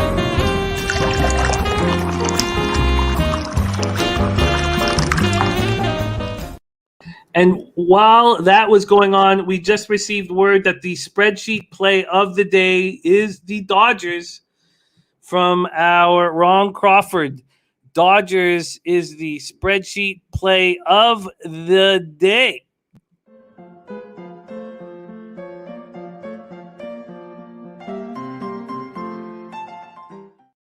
All right. Very, very exciting. I am certainly hesitant to go up against Dutch, but I'm leaning towards that over. And I don't know why I need to get involved in the total. I got Broncos plus 3.5. I should just be happy right there. But I'm starting to feel like, if you listen to Case Keenum talk, you know what he said? He said he was born for this, coming in mid-year like this for Baker. He said he was born for this. I mean, if you look in this guy's eyes, this is a 33-year-old vet who knows he can do it. And that even makes me nervous about the Broncos plus 3.5 because look, Baker's hurting right now. No betting tips. We're not sure. We think that Nabel is going to be starting. Mark Schillingberg, I don't know why it says Price is the primary. I don't know if anyone can vouch for this. Maybe Noli knows if he's still in the chat, but the way I see it, he's not on the roster. So how could he possibly be the primary unless something changed with an injury? Was he a late addition to the roster? Because he certainly wasn't on the roster when this series started. So Okay, let's move on to college football. We got a beautiful college football card today, and let's attack. And we are running really nice in college football. A lot of great work from our cappers yesterday. Noli was on the under. We had a lot of guys on App State. Let's roll. We start at 7:30 p.m. for the Tulane Green Wave, 1-5, 0-2 in the American. At number 21 ranked SMU Mustang, 6-0, 2-0 in the American. We're at Gerald J. Ford Stadium in Dallas, Texas. Let's move all this over to NCAA football and start with the market and start with where the cash is, and then move into how we expect to get paid in this spot. Tulane opening up as 14-point dogs. That hasn't changed. That has not changed right now. And from a total perspective, we see this sitting at, here we go. Sorry, it's just loading up. Let me get this up here. It opened up at 69.5. It's now at 70.5. So we've seen no movement on the spread, a little bit of movement on the total. And from a cash side of things, 9,936 tickets in, 90% of the tickets on SMU, but 82% of the cash. So some bigger bets, some coming in on Tulane. Then you have 29% of tickets on the under and 80% of cash on the under. Lou Chase Fox at SMU winning at the half is my bet. Ron Crawford on SMU minus 14. And Piker says Tulane has an excellent hair and nails program from Seamus Ignoramus, that they have an excellent hair and nails program if anybody is so interested.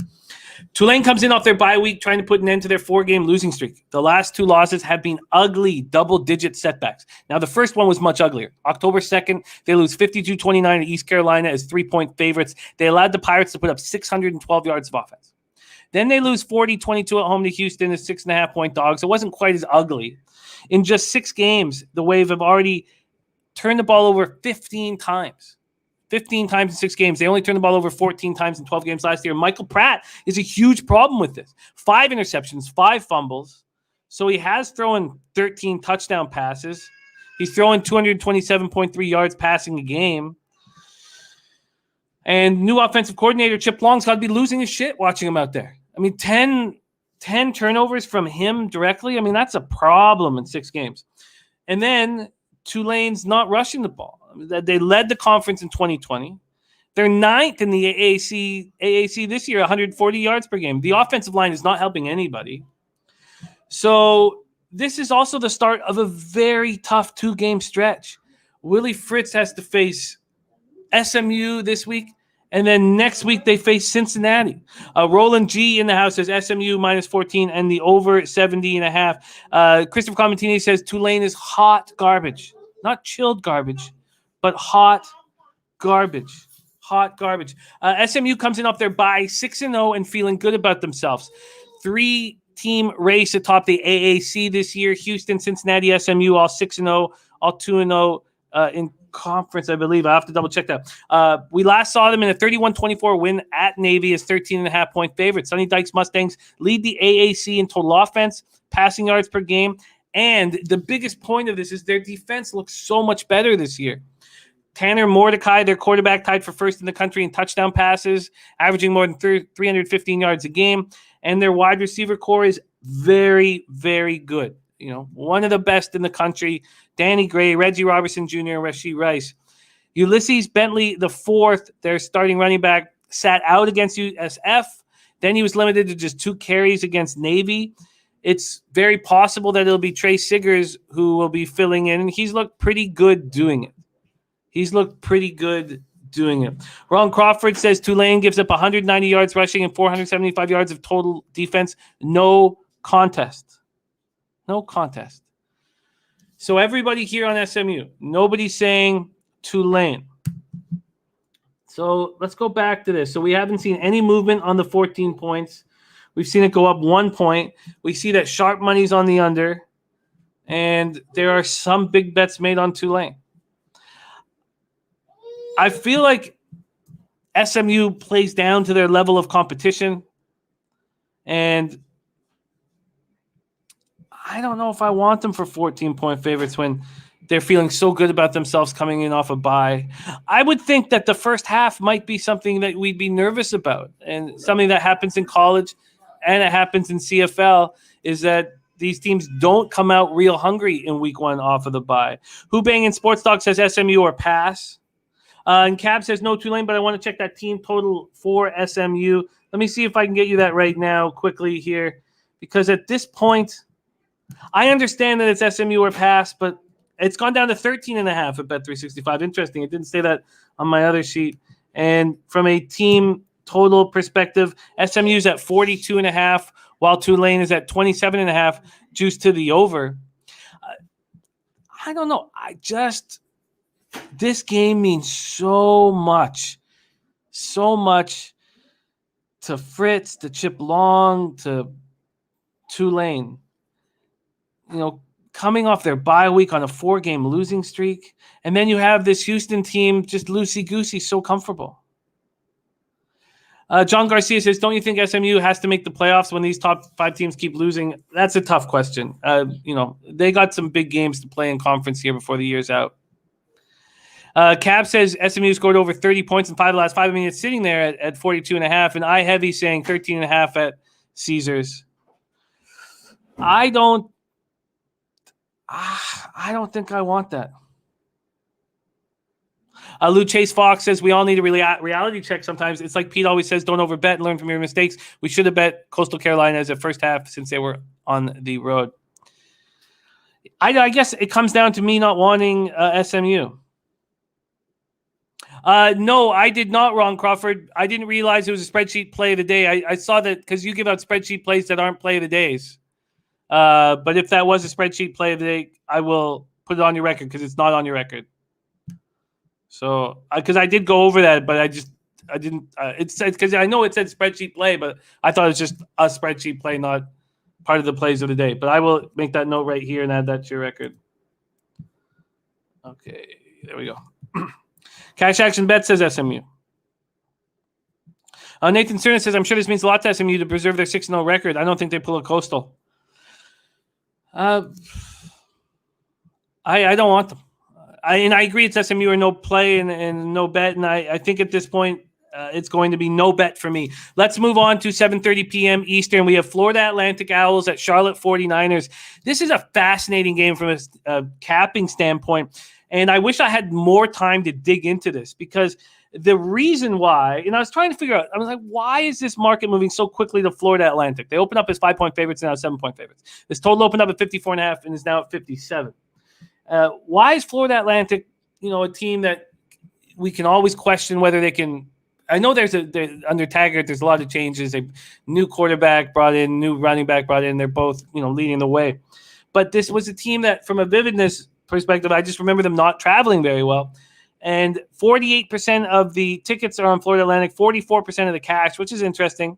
And now it's moved past some crucial numbers from 5 to 7.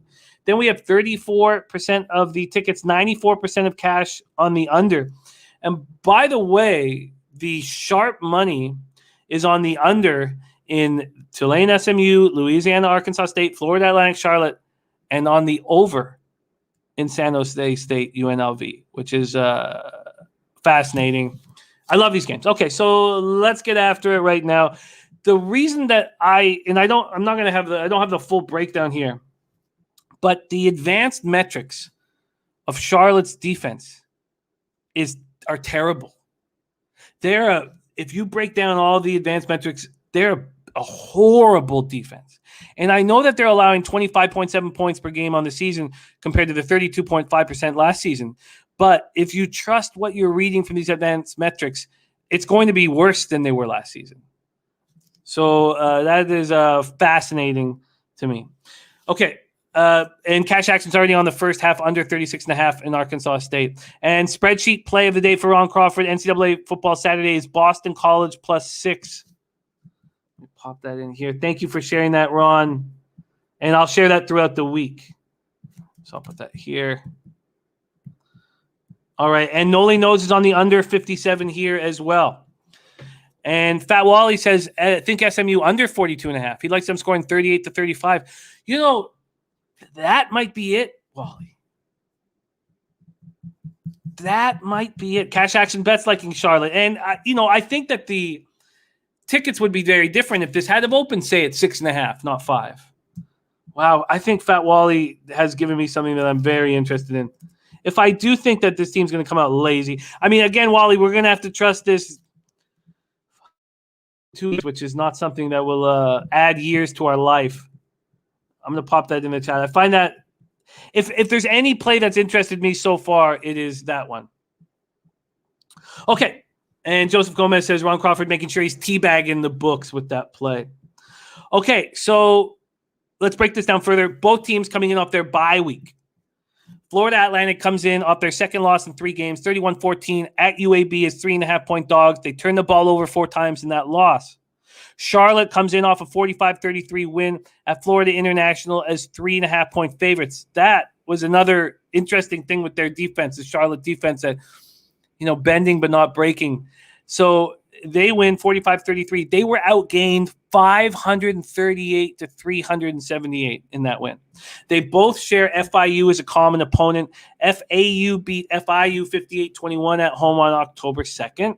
And Charlotte coming off that 45-33 win a week later at FIU is 3.5-point favorites. So, okay. So Taggart brings in N'Kosi Perry, Miami transfer. He's completed 60.4% of his passes, 1,471 yards, 11 touchdowns, 4 interceptions. Ranks 5th in Conference USA in passing, 6th in yards per pass attempt. And he brings in Johnny Ford from USF. And this is a really deep rushing attack. They have a lot of guys who can move the ball on the ground, but Johnny Ford leading the way, 311 yards, 56 carries. So the Owls' defense was really good last year. They ended up allowing just 17.4 points per game. They've allowed 23 points per game here at this point. CT Bay's also on Charlotte +7. So moving over to Charlotte, it's 4th-year starter Chris Reynolds. So 65.2% of his passes, 1,318 yards, averaging 8.2 yards per attempt, 15 touchdowns, just 3 picks. You've had Victor Tucker as his main weapon throughout his career, and now they bring in Grant Dubose. We talked about him, the Division II Miles College transfer. We talked about him a few times on the show. The 49ers have done a better job from a points perspective defensively, but they do not look good, man. And Kevin Riley says Washington football team will get crushed. CT Bays, Birdie, myself, and Bebenek all on Washington football team at +9.5. John Garcia says Dallas Cowboys are an over team. Oh, yeah. I mean, their offense is absolutely rolling. Okay, so CT Bay's also on Charlotte +7. And at this point, when it moves from 5 to 7, I'm very hesitant to do anything. Then we have this total at 57 with the Sharps on the under, and even that. And Dennis Garcia says, me too, Washington football team. And Cash Action's on Washington. Look, there's a lot of us on Washington. And it's one of those hold your nose and make the bet. No fuming? Okay, Wally. So I'm just going to, at this point, I'm going to write down that our guy Noli is on the under 57. And I just don't know if I can trust it. Arthur Meade Jr. giving us a final score: Florida Atlantic 30, Charlotte 24. I think it's right there. I find this line sharp. I find this total sharp. If I could have got in at Florida Atlantic -5, I would be on it after studying this defense for Charlotte. And studying this defense made me want to put way more time into it as well. I just didn't have enough time. So there's nothing that makes me feel confident here. If this total goes higher, which it certainly can, I will possibly move on the under, but nothing for me. Okay, let's move on to 7:30 p.m. Eastern. Now, this game scares me, and I want to move on it. I want to move on it so badly, but it's not just the public that's on Louisiana at this point. It's the Sharps on them, too. 81% of tickets on Louisiana, 94% of cash. 64% of tickets on the under, 86% of cash on the under in this spot. No, I'm not, Nathan. I'm not, my man. I'm not. Roland G's on Louisiana Lafayette -18. The Cab got ULL -18. I want Arkansas State first half. And I'm waiting at this point. There's been a big move already. It's past the. I wanted 10. And there's been a big move, and it's 10.5 now at Bet365, 10.5 at Pinnacle. Opened at 8.5. That's what I wanted. I wanted a 10.5. Cash action bets leading Arkansas State plus 18 and the first half under. So I think that 10.5 is enough for me. But it's not impossible for this to hit 11. Everybody's on Louisiana, and it looks like sharps as well as public. Okay, so let's talk about this spot, Centennial Bank Stadium in Jonesboro, Arkansas. Louisiana comes in off their 5th straight win, the most important win to date, 41-13 triumph at home over App State as 4-point dogs, held the Mountaineers to just 211 yards. What do we always say? You want to fade a team after a season-defining win. That, to me, feels like a season-defining win. And Millsy says, if you only listen to one thing, my Sacramento Kings are going to cover games, take the points. We the best, worst team in the NBA. I should have been on them yesterday after – I should have believed in the preseason numbers more than I did. That's what I thought when I was watching. I was like, why didn't I? Okay, let's go. Cindy, go destroy. Get that cash. Have a great day capping the ponies. Christopher Comentini says Arkansas State has waved the white flag. We'll get to Arkansas State here in a second. We'll stick with Louisiana. So Billy Napier, 13-0 versus divisional opposition. It's incredible. He's looking for his 12th straight regular season road win against Sunbelt competition. It's amazing. He's a hell of a coach. Senior quarterback Levi Lewis has been very good. This offense averages 30.5 points per game and 405 yards per game. He has thrown for 1,305 yards, 8 touchdowns, 2 interceptions. The offensive line has been excellent. They've allowed just 9 sacks in 6 games. That's part of Levi Lewis getting the ball out right away and also being mobile and tough to get down. They have 3 strong running backs.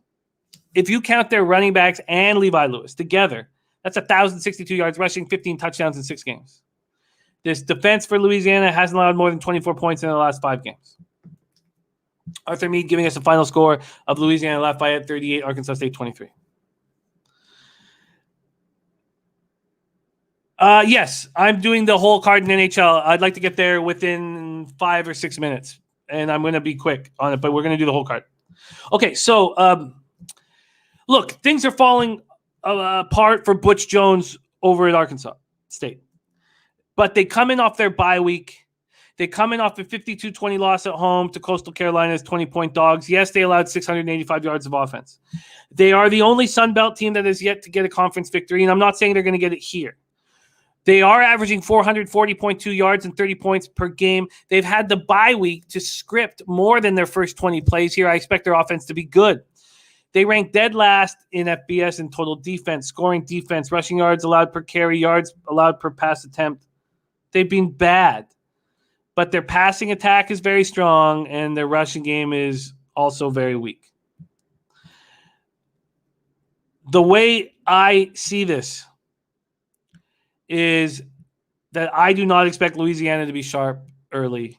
I expect to come in fat and happy, and maybe I'm completely wrong. But Arkansas State needs this so badly.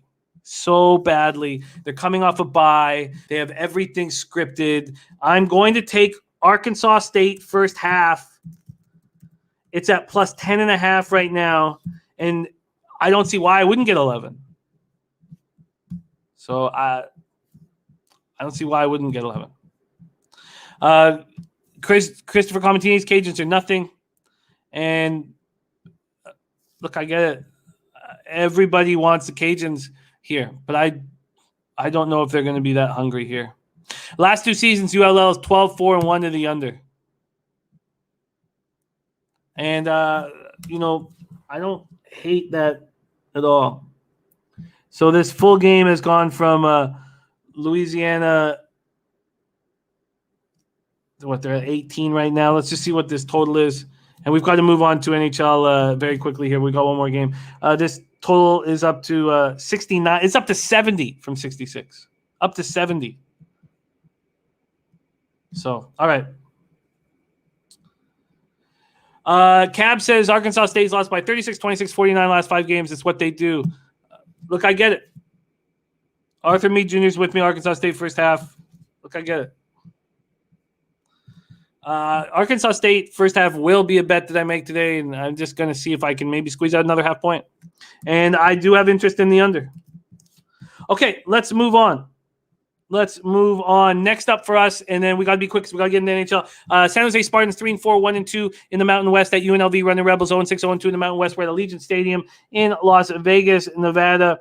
San Jose State opening up as 4.5-point favorites. They're all over the map here. 3.5 at Pinnacle, 5 at Bodog Sports Interaction, 4 at Bet365, 4 at Will Hill. This total opened up at 46.5. And it's all the way down to 43.5 at both Pinnacle and Bet365. Spartan. Oh, and then from a cash flow perspective, the Sharps are on this over here. I think this is dipped too low. Very, very interesting. 36% of the tickets are on UNLV, 69% of the cash, expecting a big performance from UNLV. 60% of the tickets are on the over, 91% of cash is on the over. Wild. Okay, so Spartans coming off their best game of the season. 19-13 overtime loss at home on homecoming week to then number 24 ranked San Diego State, 9.5-point dogs. Tyler Nevins ran for 74 yards on 28 carries. Nick Nash still filling in for an injured Nick Starkel.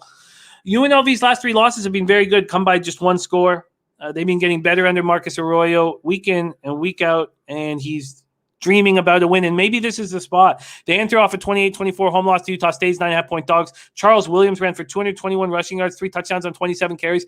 My thought here, though, and the reason why I haven't jumped with everybody on the – why I haven't moved with everybody on the UNLV as an underdog is that that's the one thing San Jose State can do is slow down a rushing attack. You know, and then it looks like Cameron Field has a starting job. 4 different quarterbacks have tried to get this job. He's got 1 touchdown, 4 interceptions, but he hasn't looked terrible. So, with all that said, let me answer that question for Kev very quickly here. Kev, that's not true. The sharp bets are on the Jets. So there's 80% of the tickets are on New England, but just 66% of the cash. So the sharp bets are clearly on the New York Jets. And for me, it's a Jets or no bet. Okay, so Nathan Cernan says feels like a trap game here. And I think that the over could easily be in play with this getting so low. Down to 43.5. And I just lean towards the over, and I don't know if I can move on it. And God, it's capping for all these sports is so difficult and it's so time consuming. And to stay up till 2 a.m. to watch this game is not what I need in my life. Jerry Beatty says this is a buy low spot on San Jose. My best bet. Jerry Beatty, that's what I initially thought. Jerry Beatty, I initially believed exactly what you're talking about, but then I was seeing all these sharps on UNLV and I just pumped the brakes. But that was my first thought here. So I lean to the over. The taint play of the day is in. The taint play of the day is in. So let's pop this up. SMU Tulane under is the taint play of the day. And when I think that SMU could come in a little sloppy and Tulane needs this so bad, maybe they use the bye week to fix their defense up a little bit. I don't see how I don't ride with taint. Taint play of the day is in.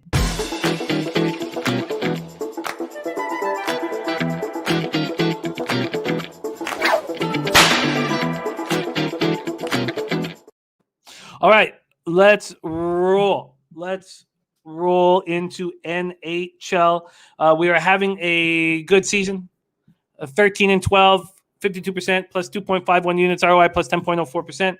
It's nothing to hang your hat on and slap ass about, but it's a fine start, and I feel like I'm seeing things clearly, and I feel like we can attack these mistakes that the market is making, basing analysis on 2 games, and we did that with the under on Vegas. I also moved on Vegas. That was hugely against the market moves, and obviously the Vegas, that Pietrangelo giveaway made me very angry.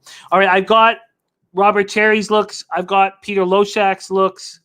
I should pull up, you know what I'm going to do right now? I'm going to pull up Birdie's looks. I believe I retweeted them. So Birdie's on the hat. I'm going to pop all this in. You know what? I'm just going to – first off, you guys should all follow Birdie. You should follow Birdie on Twitter. But this is what Birdie is doing. That's all Birdie's action right there. A lot of parlays, a lot of action. All right.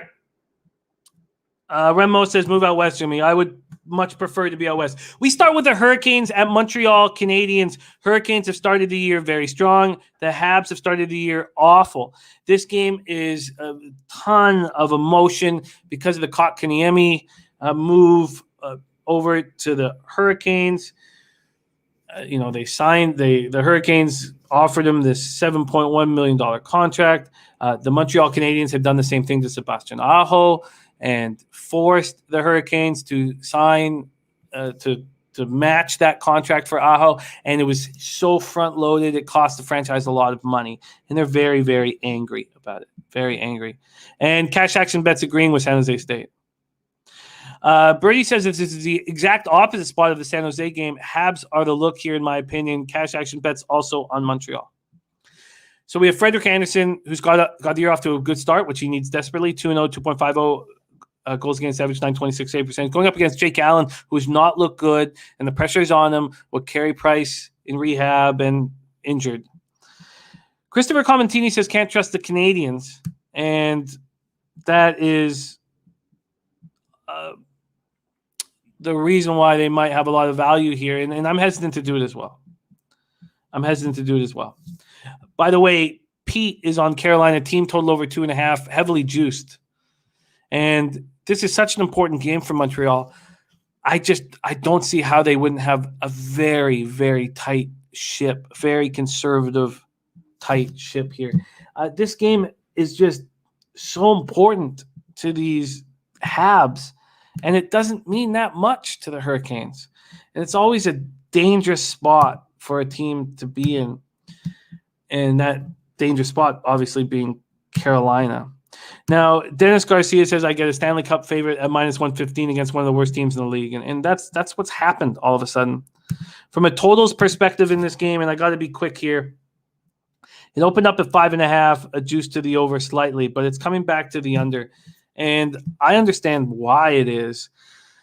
I talked off the top about Suzuki having a very tough opening 20 games and Cole Caulfield doing that too. And yet still I was betting on the Canadiens the first couple games of the year, or the first 3 games of the year, or 3 of the 4 games this year. I've lost money. I've lost $600 on the Habs so far.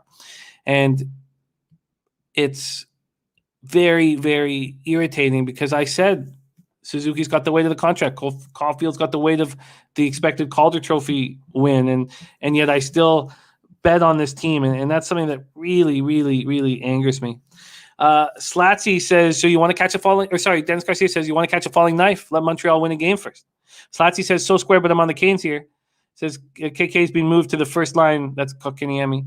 Habs moving lines. Pearl, your third line center with Caulfield and Toffoli. So, sorry, you're asking if Brady's on the track. So, Matt Paulin says Carolina -20, 120 seems a little suspicious. And TJ is very curious about the cash. So why don't we go over there right now to the cash flow side of things. So this is what we have here for the Habs game. 2,484 tickets in. 87% confidence that the Hurricanes will go to -127.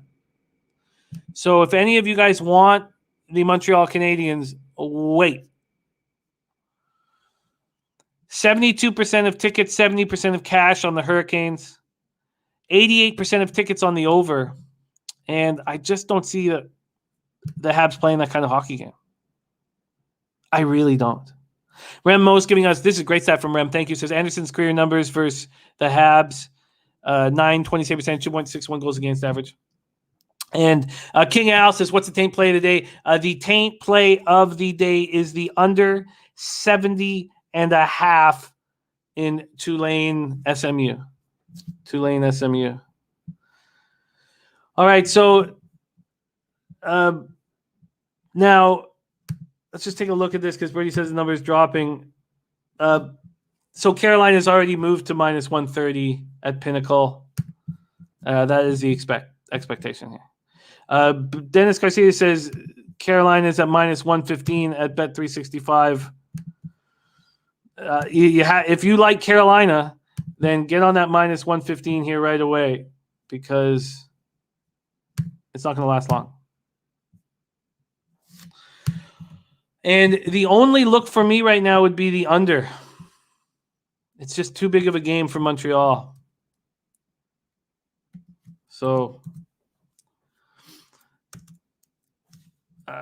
under 5.5, I'm just going to leave as a question mark. All right, next up, San Jose Sharks at Ottawa Senators. Sharks have looked very good throughout the year. No worries, King, on my pleasure. San Jose Sharks have looked very good so far this year. Sharks 2-0, 1-0 on the road. They went into Montreal and beat them easily. Roland G saying that minus 120 for Carolina on the DraftKings. And CT Bay says Jarvis Landry activated and will play tonight. Canadian Tire Center in Ottawa, Ontario. A Reimer and Matt Murray with both their first starts of the season, and they cannot be trusted under any circumstances. And that's why this over is getting juiced, and I completely agree why this over is being juiced. Birdie is on the Sens here, and I almost made that bet as well. I came very close to making that bet, but I did not. It's possible that Reimer comes in and is good, but I don't see how Matt Murray could possibly do that. By the way, Pete is on Ottawa team total over 2.5 at minus 157 and Ottawa money line. So Pete is also on the Senators here. I wish the Sharks weren't so bad last year and weren't so desperate to keep this winning streak going because I would love to fade them. Nick Bassey says Sens are to play tonight. They always play good at home no matter how shit they are. I'm from Ottawa. They will actually be fans in the stands tonight because of Carlson. The kids will play hard. Great call, Nick Bassey. Thank you for mentioning that Erik Karlsson is coming back. Absolutely. Slatsy saying that the over is 7-0. Over is 7-0. Oh, shit. I'm sorry. I skipped. Sorry, I'm trying to go through NHL quickly, and I accidentally skipped a very important spot. We're gonna come back to the Say Hey Play of the Day here. We'll close out the show, the NHL segment, with the Say Hey Play of the Day. My bad, Jose. And Jose coming off a winner in NHL as well.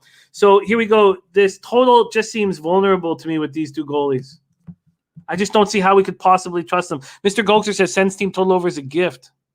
Yes, Tkachuk is supposed to make his season debut tonight, which has got to galvanize the troops. From a money line perspective here, and I almost don't even want to read out the cash in NHL because I don't care about it. I wish I felt that way about the other sports.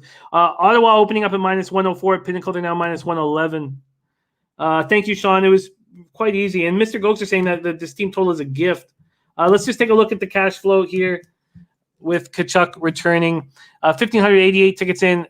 We have 56% of the tickets on Ottawa, 65% of cash on Ottawa. And we have sorry, I was looking at the other. What was the game we just did? Yeah, sorry. We have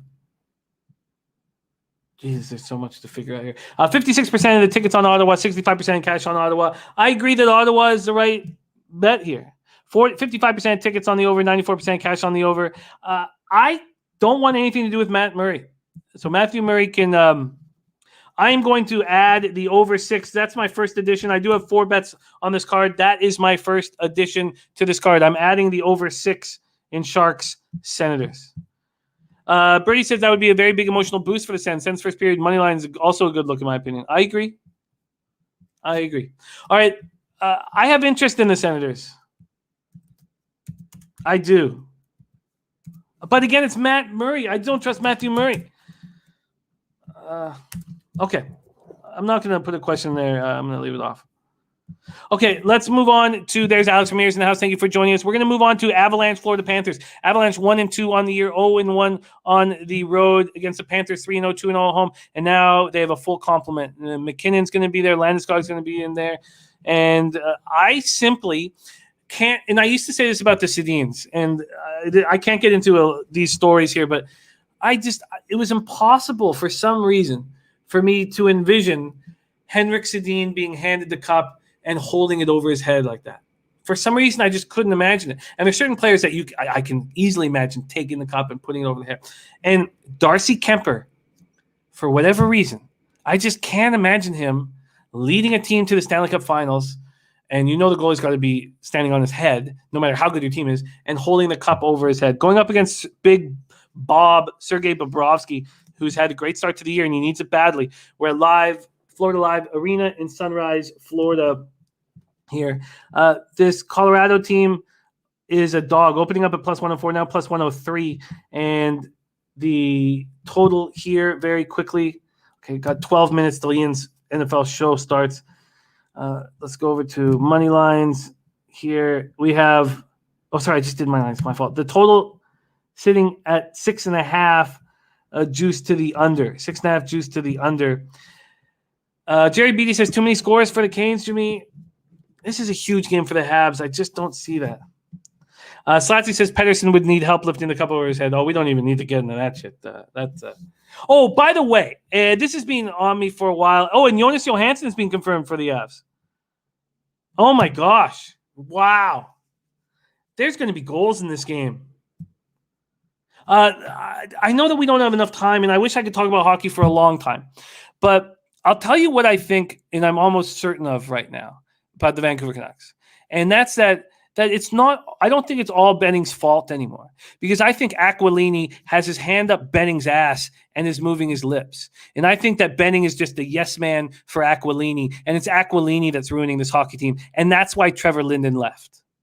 That's why the greatest captain in our team's history, and I shouldn't say that because I'm a big Stan the Steamer Schmiel fan, and I love Harold Snap. So one of the most important players in our team's history should be front and center running that job, and he can't do it because Aquilini is such a fucking okay. So it makes me so angry, but that's why Benning's not being fired, because Benning would have been fired 2 years ago for all the shit decisions he's made, but it's because Aquilini's making these decisions. Okay, so let's go. Next up, we have Avalanche Florida Panthers with Jonas Johansson being announced in. I don't see how this can't be a 6.5 goal fest. I do not trust Sergei Bobrovsky. Colorado has to roll right now. So look at that first period over 1.5 at minus 150. It should be. I think this is one of the I think this game will remind us of what 1980s hockey looked like. I hate making this bet. I hate 6.5 going over them, but I'm going over 6.5 in Colorado, Florida. All right, let's move on to Washington, New Jersey Devils. So I don't think there's ever going to be value fading New Jersey at home in a divisional hockey game. So, look, we've been cashing with the Capitals. It's been great. But this total's gone from 6.5 to 6. I wish I got in on that 6.5 under. But let's go to this money line here. Washington as a road favorite against New Jersey. I don't think there'll be any value here. Cash Action Bets is on the Devils. Scott Wedgwood is going to get his first start of the season. I don't trust him. Jack Hughes out with a dislocated shoulder from Slatsy, which is going to hurt the Devils very much, but it's going to help Nico Hischier and my hockey pool. That's a huge part of this. Let's see what they've done with the lines here very quickly. Damn, I'm not going to have enough time to get through this thing. Let's just go over these lines very quickly. Here we go. I'd love to see what the Devils are doing with Hughes out. Here we go. Line combos. And the Devils, come on, let's go. Okay, here we go. These are the line combinations now. So Hischier, Sharon Govich not stepping up. Kuakinen supposed to step up in this with this team too. So Hischier moving up with Jesper Bratt and Pavel Zacha. I agree that that's a big loss. God, that's a big loss, isn't it? And I don't trust Wedgwood at all, but I don't trust Samsonov. Birdie says Devils overvalued here, in my opinion. Where is the money? Yeah, I'm starting to flip. But 31% of tickets, 66% of cash on the Devils. 60% of tickets, 75% of cash on the under. It's moved from 6.5 to 6. Slats 45 says Caps 13-3 last 16 in New Jersey. Kuznetsov focused again. I'm on the Caps. Mr. Gold says Devils could lay an egg here. My whole plan was not to fade the Devils at home this year. But you're right. You look at this lineup when you take Hughes out of it. Okay, we got to move on. I mean, you got Dawson Mercer centering the second power play unit now. God, maybe it is. All right, maybe Capitals are the spot. Maybe I've flipped the entire switch. Thank you for sharing that information. I do not trust Wedgwood, but it wouldn't blow my mind if he had a good start. All right, let's move on to my first spot on the card. I got the Islanders -1. Islanders -1. I got plus 115. I got minus 140 on the money line and plus 170 on the puck line. Right now, the New York Islanders are the exact same spot where they were. There's Rez Mob in the house. What up, Rez? And Real Deal Prime saying Mercer from Newfoundland. Nice to have players from the Rock moving forward. You're right, Birdie. You're right. I hear you. Okay, so thank you, TJ. Roland G on the Islanders. I'm on the Islanders as well. And this team needed that win against Chicago. Chicago needed that win so badly, and the Islanders ran right over them. The fact that the Islanders are starting this 13-game road trip, it's very interesting. And I'm not sure how it'll end up. But I do not trust this Columbus hockey team. And I think this Islanders team is very, very good. And it says Ilya Sorokin is expected to be in here. Yeah, I did, JM. I'm going to be on Arizona. I haven't used him yet, so I'm going to use Arizona against the Texans. So, look, I got to get through all these games, and I don't have time here. I'm on the Islanders -1, and I'm coming in confident. I just think this is a very good hockey team. Got the win under the belt. Now they're used to being on the road. It's a little different when you start your year on a 13-game road trip, and maybe this will weigh their legs down soon, but it's not weighing their legs down now.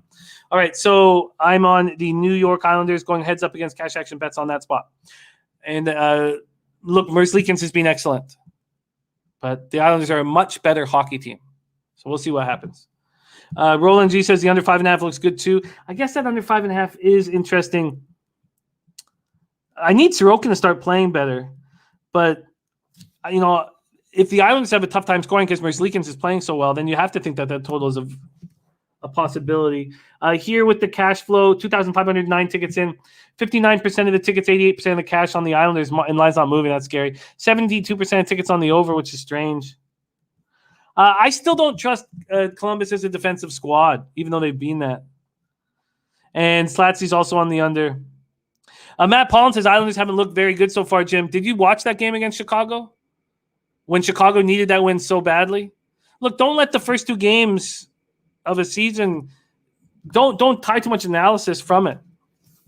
Next up, Flames, Red Wings, Markstrom versus Greiss. Greiss looked excellent so far this year. Look, he's going to win this job over Nedeljkovic, which is nuts. Little Caesars Arena in Detroit, Michigan.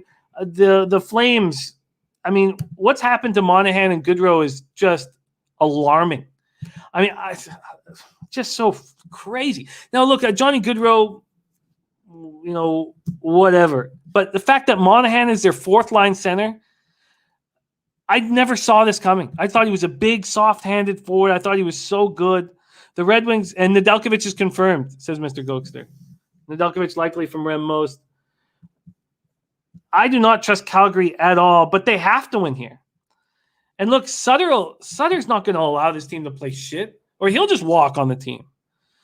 I don't know exactly. All our betting tips, all my records are up here on every single sport. And there has never been a season where I've won in every single sport. So all my records are up here. The Flames have to step up. I don't trust them to do it. maybe the Red Wings are the look, but Nedeljkovic doesn't look great. This total sitting at open at 6 is now at 5.5, and then we have Calgary a 4-cent move towards Detroit. If I had a free play, I would take Detroit, but I'm not going to here. I have too much respect for Sutter and no respect for the players on his team, other than Tkachuk. Of course. Oh, of course. All right, we move on to Rangers National. Cash Action Bets is on hockey is betting tips. Cash Action Bets is on Rangers. And Die Hard also staying away. Cash Action Bets on the Rangers. I'm on the Rangers too. I've got Shesty in here, and he's been a monster this year, and I expect him to continue to be a monster. This isn't that the Rangers are playing good hockey or anything like that. It's just that the Rangers are a much better hockey team than Columbus. And I got -110. You can get -105 now. Than Columbus, than Nashville. The Rangers. I just think there's and Fleury's not in goal tonight for the Blackhawks, says Billy Friedrich. I thought Fleury was going to be in goal. Thank you for sharing that with us. So I'm on the New York Rangers here. Simply put, Nashville's not a good hockey team. And, they're coached well, and they're at home, and Bridgestone's a tough place to play.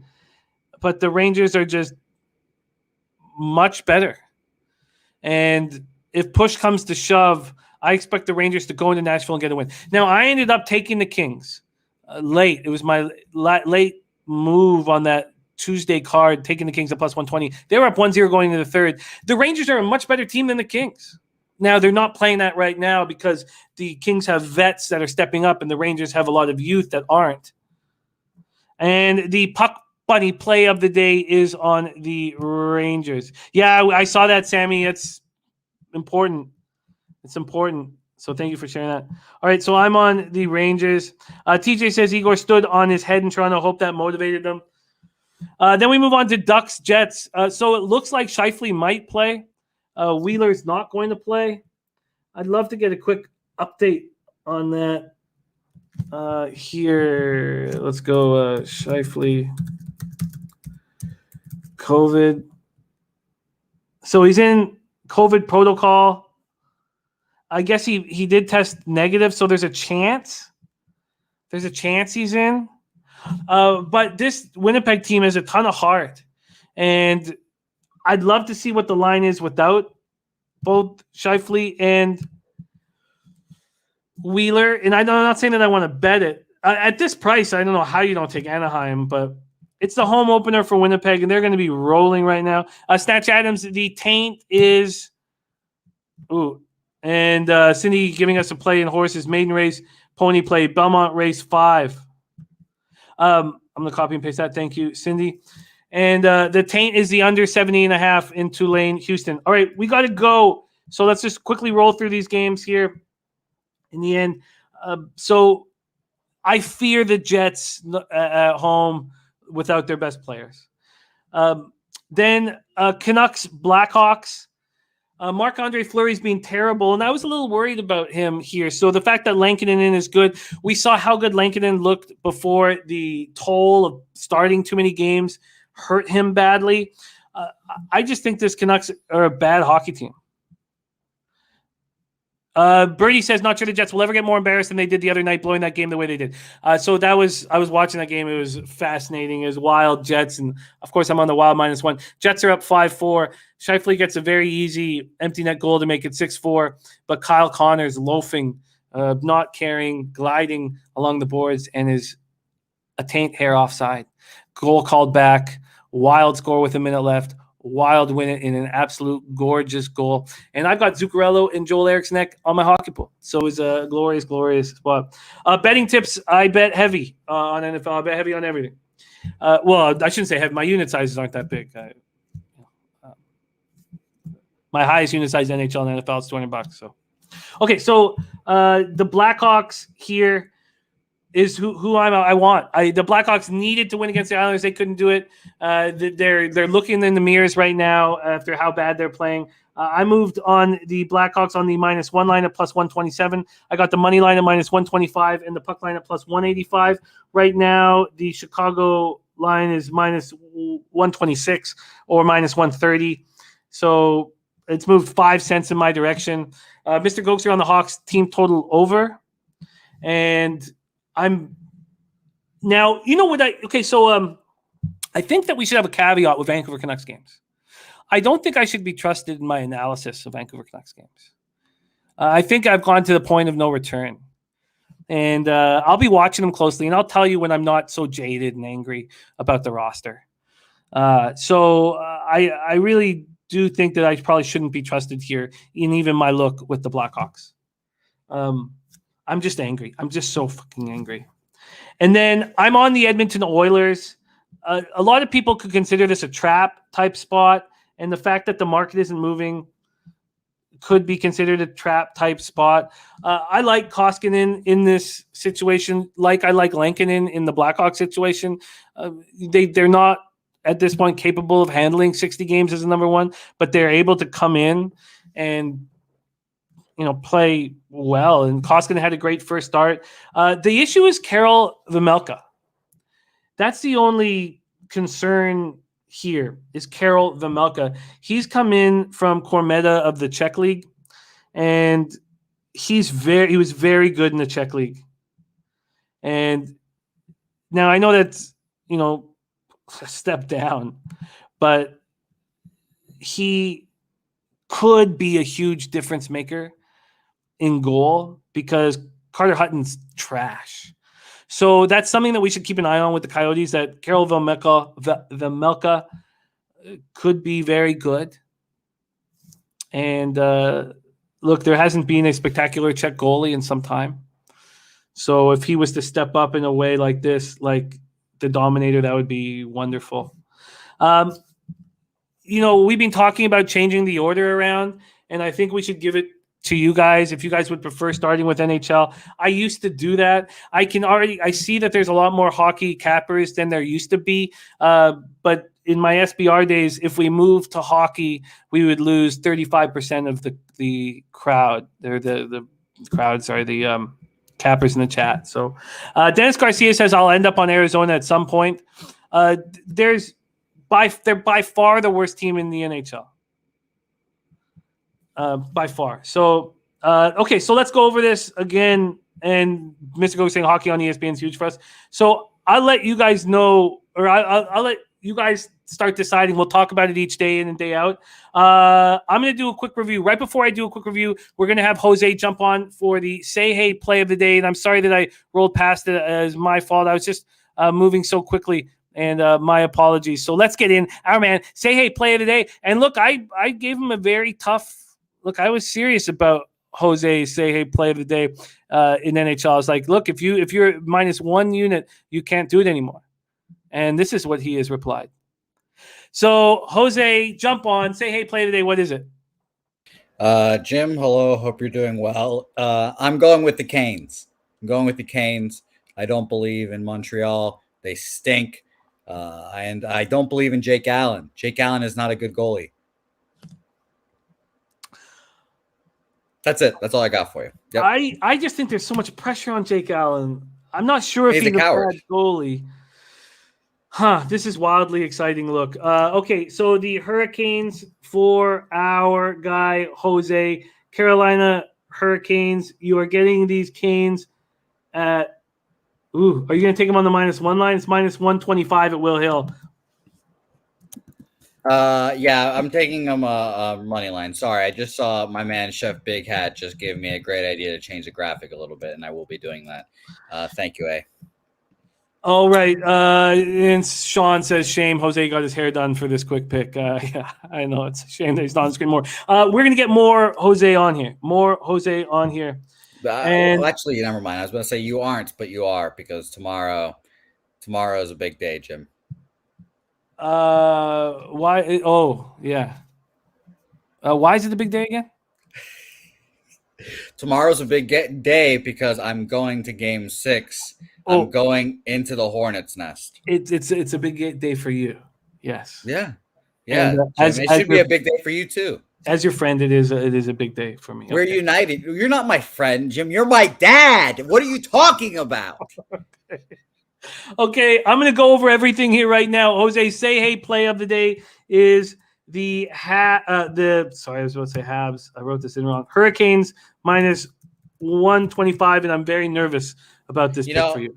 Jim, I'm not going to lie. I had a whole little rant. I had a whole thing going. I even had a special guest. I was going to speak speak French for you. I was going to talk about the Paris. I was going to talk about the other clubs in Montreal and how they're a great time. And the Canadiens are going to fold under the pressure of going 0-5 or whatever they are. But, Jim, I was sad. And now I don't have any more energy for the Red Sox. Did you say Paris? Are you talking about Paris, Ontario? Sure, I don't know. I just looked up strip clubs in Montreal, and that was the first one that came up. Oh yeah, no, it's contact dancing, man. It's a whole different, different game. It's a whole different game. Oh wow, yeah, wow. I've never heard of that. Contact dancing. Huh? Oh, it's anything you want, almost. All right.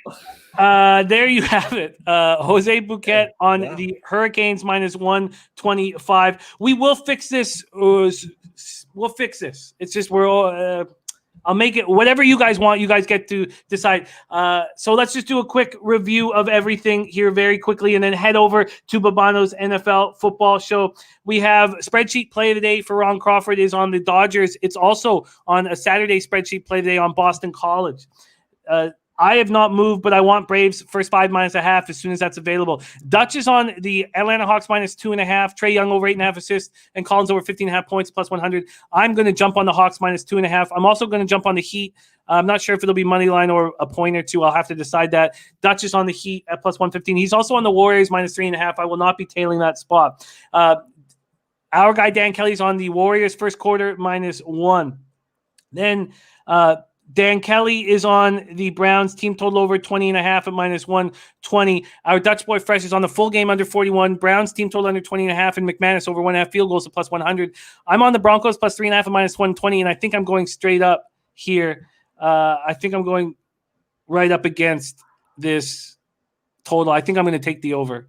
I think I'm going to move on the over here shortly after all that breaking down. And then here in NCAA football, here we go. The taint play today is SMU Tulane under 70.5. Noli's on the under 57 in Florida Atlantic Charlotte 49ers. I think I'm going to tail taint here.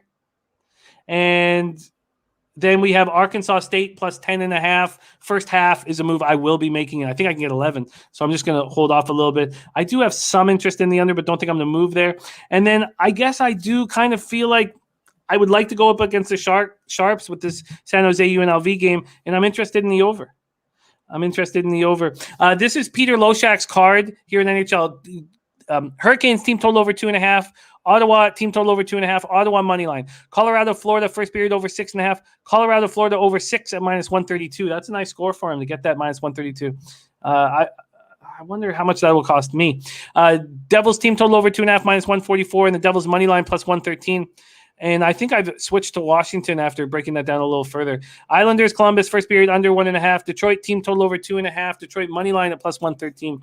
New York Rangers, Nashville, first period under 1.5, minus 104. Winnipeg, money line, minus 105. Winnipeg, first period goal, minus 182. And Vancouver, team total under 2.5 at plus 136. Very interesting there. Robert Cherry's on the Capitals, the Hurricanes, the Islanders, the Red Wings, the Ducks, the Oilers, minus 1.5. The Canucks, the Predators, and the Sharks. He's going up against me in a lot of spots there. That makes me nervous. I'm interested in this under 5.5 in Carolina and Montreal. I don't know if I'm going to move on it. Jose Sehe play of the day is minus 125. I'm going to move on the over 6 in San Jose, Ottawa. I'm going to move on the over 6.5 in Colorado, Florida. I think that the Capitals is going to be added to my card. The Puck Bunny play of the day is on the Rangers. These are the 4 bets that I made last night. I made Islanders minus 1, Rangers money line, Blackhawks minus 1, Oilers minus 1.